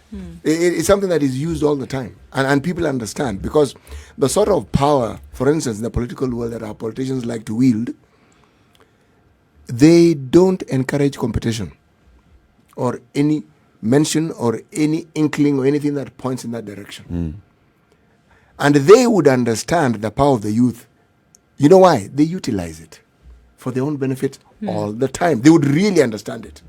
And they would know what such a group would be and could be if they were genuinely organized and were moving as one. They would understand it perfectly. So if we were to push this argument to its end, logical, the logical conclusion, then what we'll be saying is that there's also then tokenism, because there's a lot of appointments of youth into government.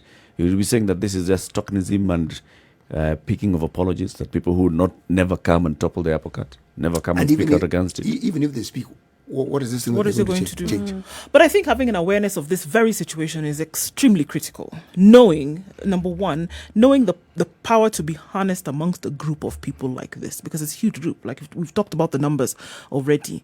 Number two, awareness of what others outside of this group regard this group as. And threat could be used, but they realize the power that is existent in this group. It beckons this group also to realize the power that they have. And I think that is very important. Once you know what it is that you have, then you know really how far you would be able to go. And that is the fuel and fodder that you need to then start to entrench and agitate for some of the things that you hope to see change in the country.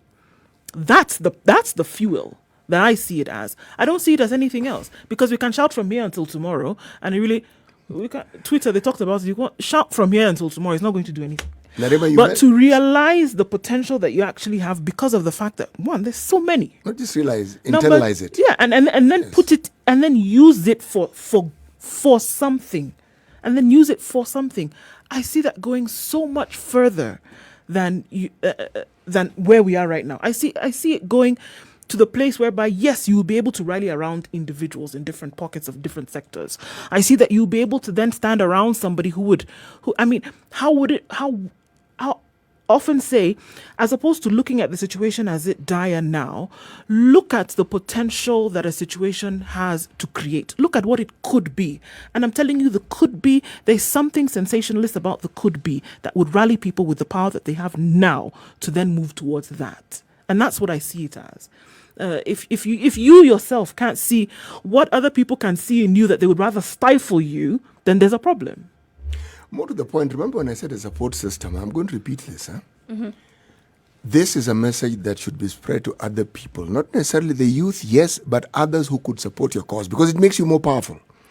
You mentioned something about the university and how the so-called electoral system and the university student movement was stifled. You're probably very right. If you understand the history of the student movement, if I may call it that, in our universities, there's a time in this country in the 80s and 90s, the university students were like the official opposition in the country. They're the ones who pointed out things loudly and said this. Now, any smart person would realize that this is a force you want to contain, because public universities have increased. Mm-hmm. Before it was just Nairobi. So if you shut it down, that's the end of that university story. Mm-hmm. Right now, they are all over the country.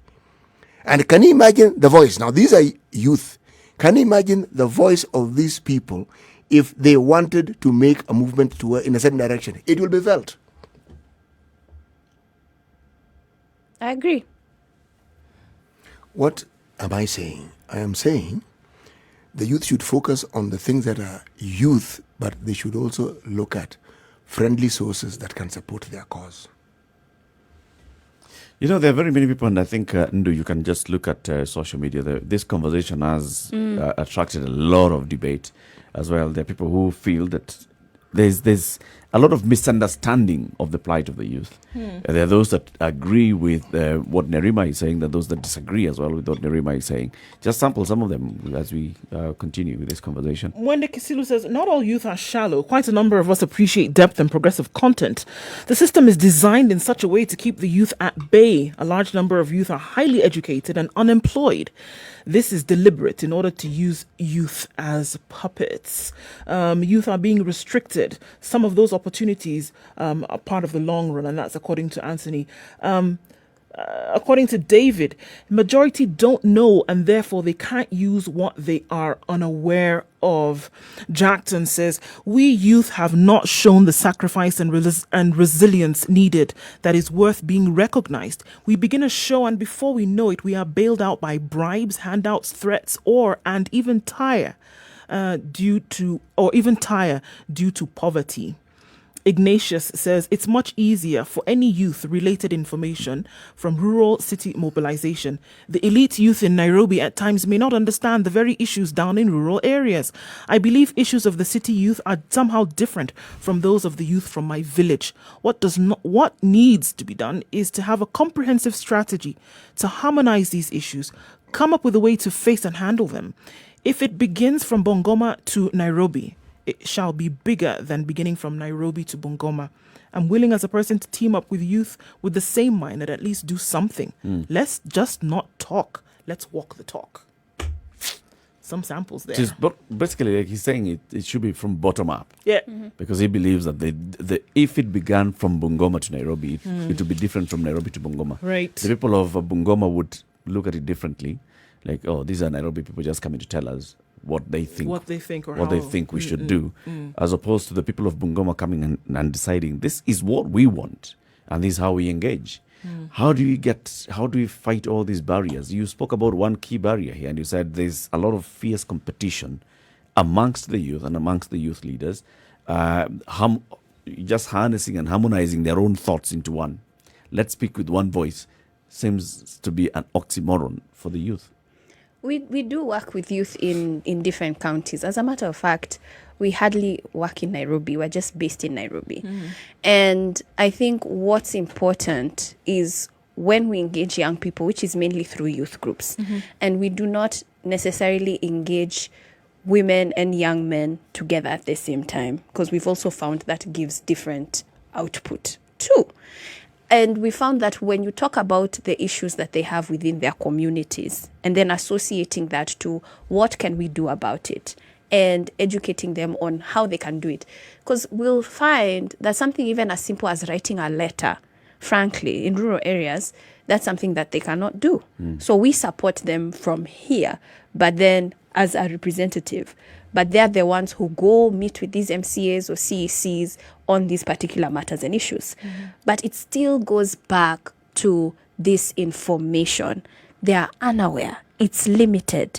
But once they learn that these avenues exist, we do see an impact of them wanting to be involved. In fact, many of them are thinking of vying for political positions. And we even have some who are influential leaders when it comes to business, agriculture in their communities, and choosing to participate. So that means we've seen like public participation, what we're talking about, the fact that they come up so haphazardly. Young people coordinating to where they say this one person will participate and use WhatsApp to discuss what's happening in the meeting. So gather feedback and be the sounding board of a group of young people. These are new mechanisms that were not being used initially. So as much as we're even talking about a notice board, same thing. Someone knowing that that notice board, this announcement has come about, I will attend and I will share this information. You would think that that's something that is logical, or you might say common sense, but not so much. And so teaching young people that this is how we need to organize, and the community is better when we all work together. We cannot do this separately and looking at our individual families. And one thing that we normally say is, youth, yes, you're very ambitious. I want to start my own business. Fine, great. But if you have a government that is not accountable, your business will struggle. It will struggle. Even just starting a business is difficult. The environment is not conducive. And so them learning these processes and the individuals that they elect. MCAs is one of the highest turnovers. MCAs who do not perform well, who are not present in the community, will not be re-elected. They will not be. So we are seeing some change, where people want to see their leaders present in their communities, representing them and their issues. And once that person is not, people know not to bring them back in. So I wouldn't be so hopeless about it. Indeed. Let's take another quick break in this conversation. Let's talk about the KPA. We've been helping CT import what? Again? PPEs. PPEs on the I need to repeat. They are not donations. And there are no free samples. You're selling. No, carry on. So you're selling. You're bringing them. Selling for profit. Yes.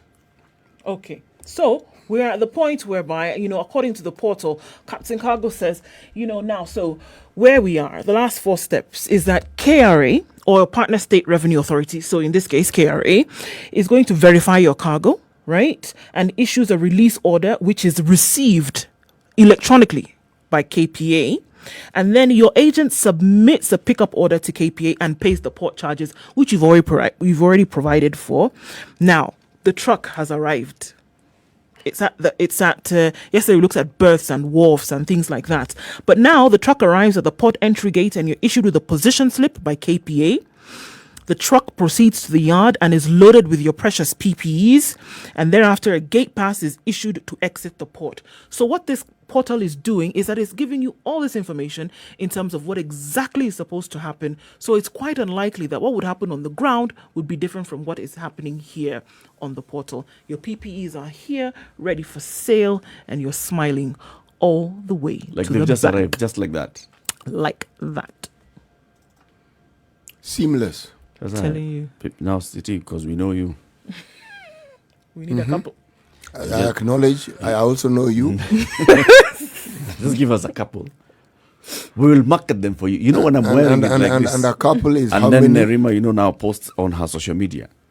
People will see. And Especially if she's wearing one. I'm telling you. I'm wearing one. What better way to What better way advertise to than advertise? to imbibe the product? So just give us, we're going to, model in them, and we will bring you sales. I understand and I agree. When you say a couple, how many would be a couple? About 15. Like this. A couple of 15 of them.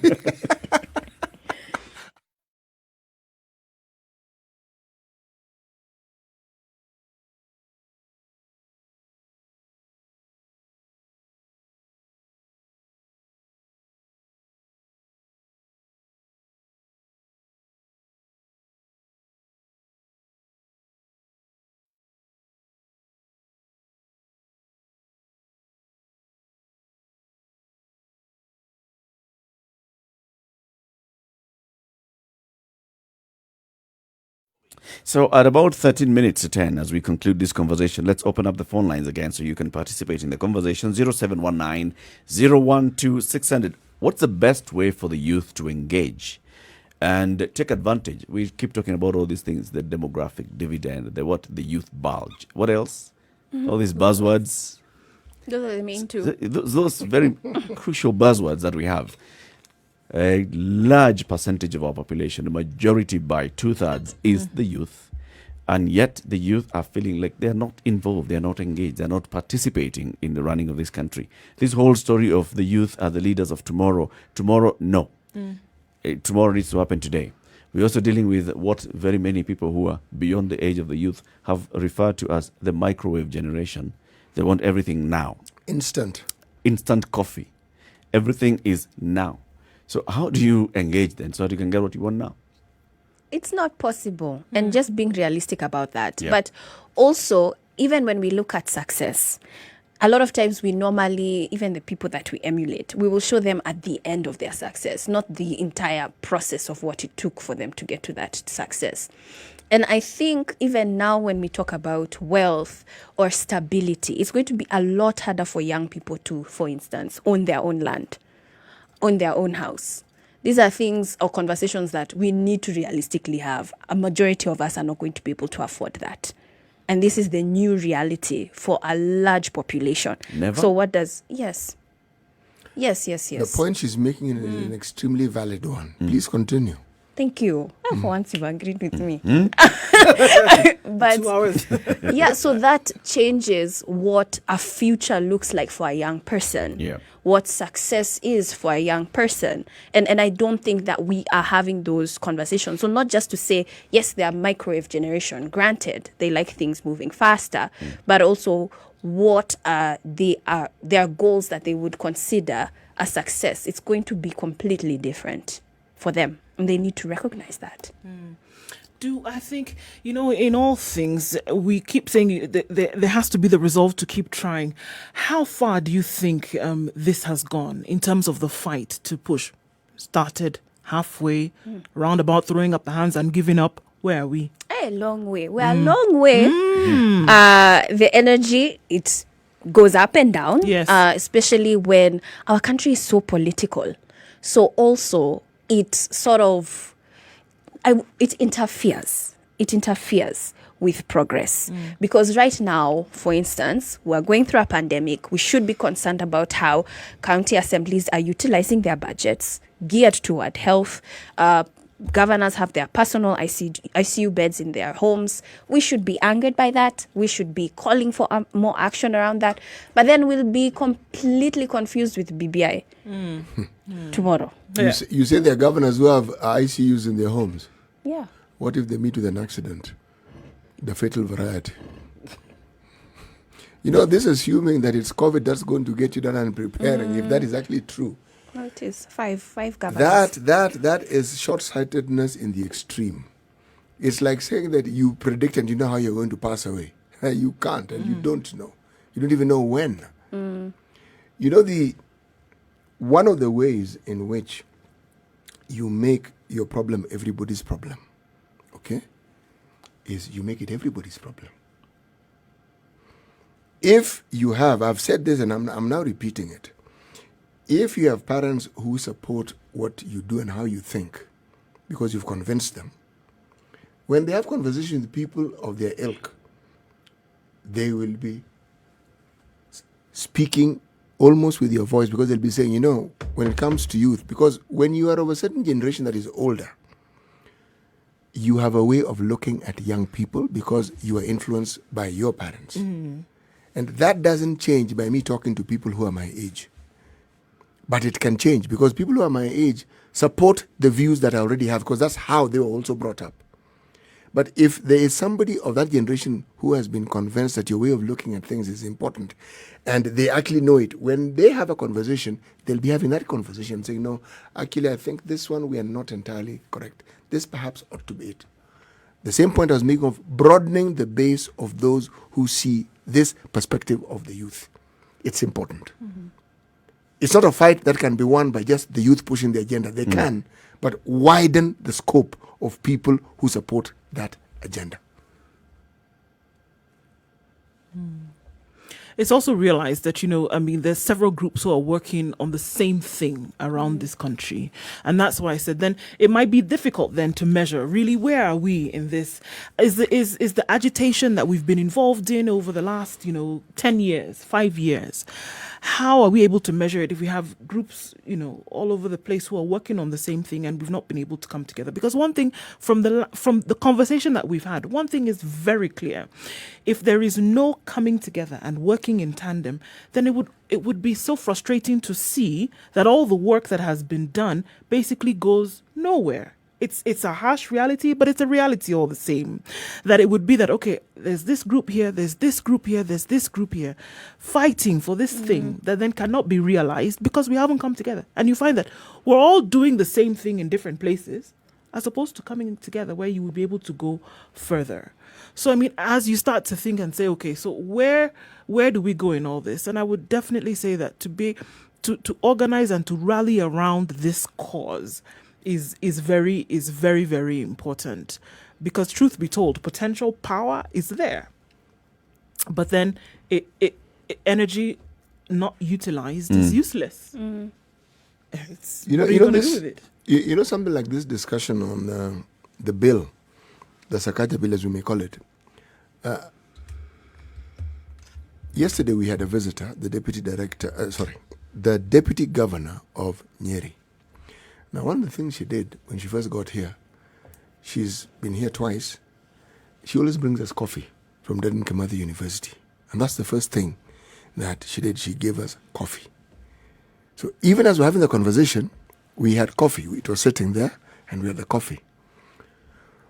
When you have an agenda that is as important to you, it must be as important as that coffee. This bill means a great deal. I would have preferred if we had even more time to discuss this bill than we actually have, because it's a sort of thing that changes. You see, it's a platform from which you can now do many things. I think the point I'm making has been made. Yes.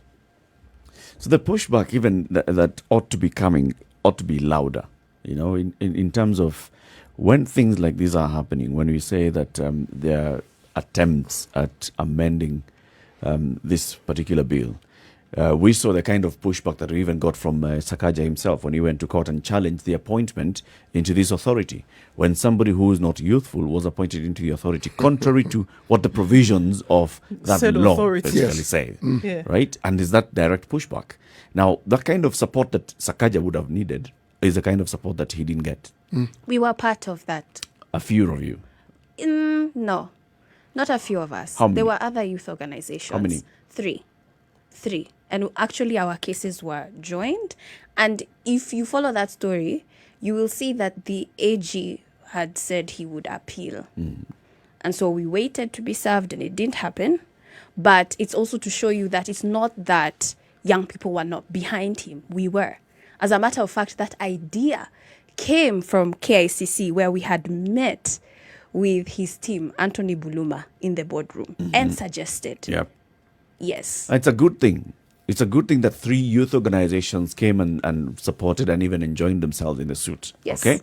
Now, the kind of support that I was referring to is a kind of bubbling support around the country. This is not an issue that just happens in Nairobi, like you're saying. Right. So things that happen in Nairobi that, they're completely... Doesn't resonate. They Anyway, will not even resonate. within the entire Nairobi, Yep. I doubt if it resonates. This within- is a conversation that ought to have resonated around. So, for example, how many youth are aware of this authority's existence?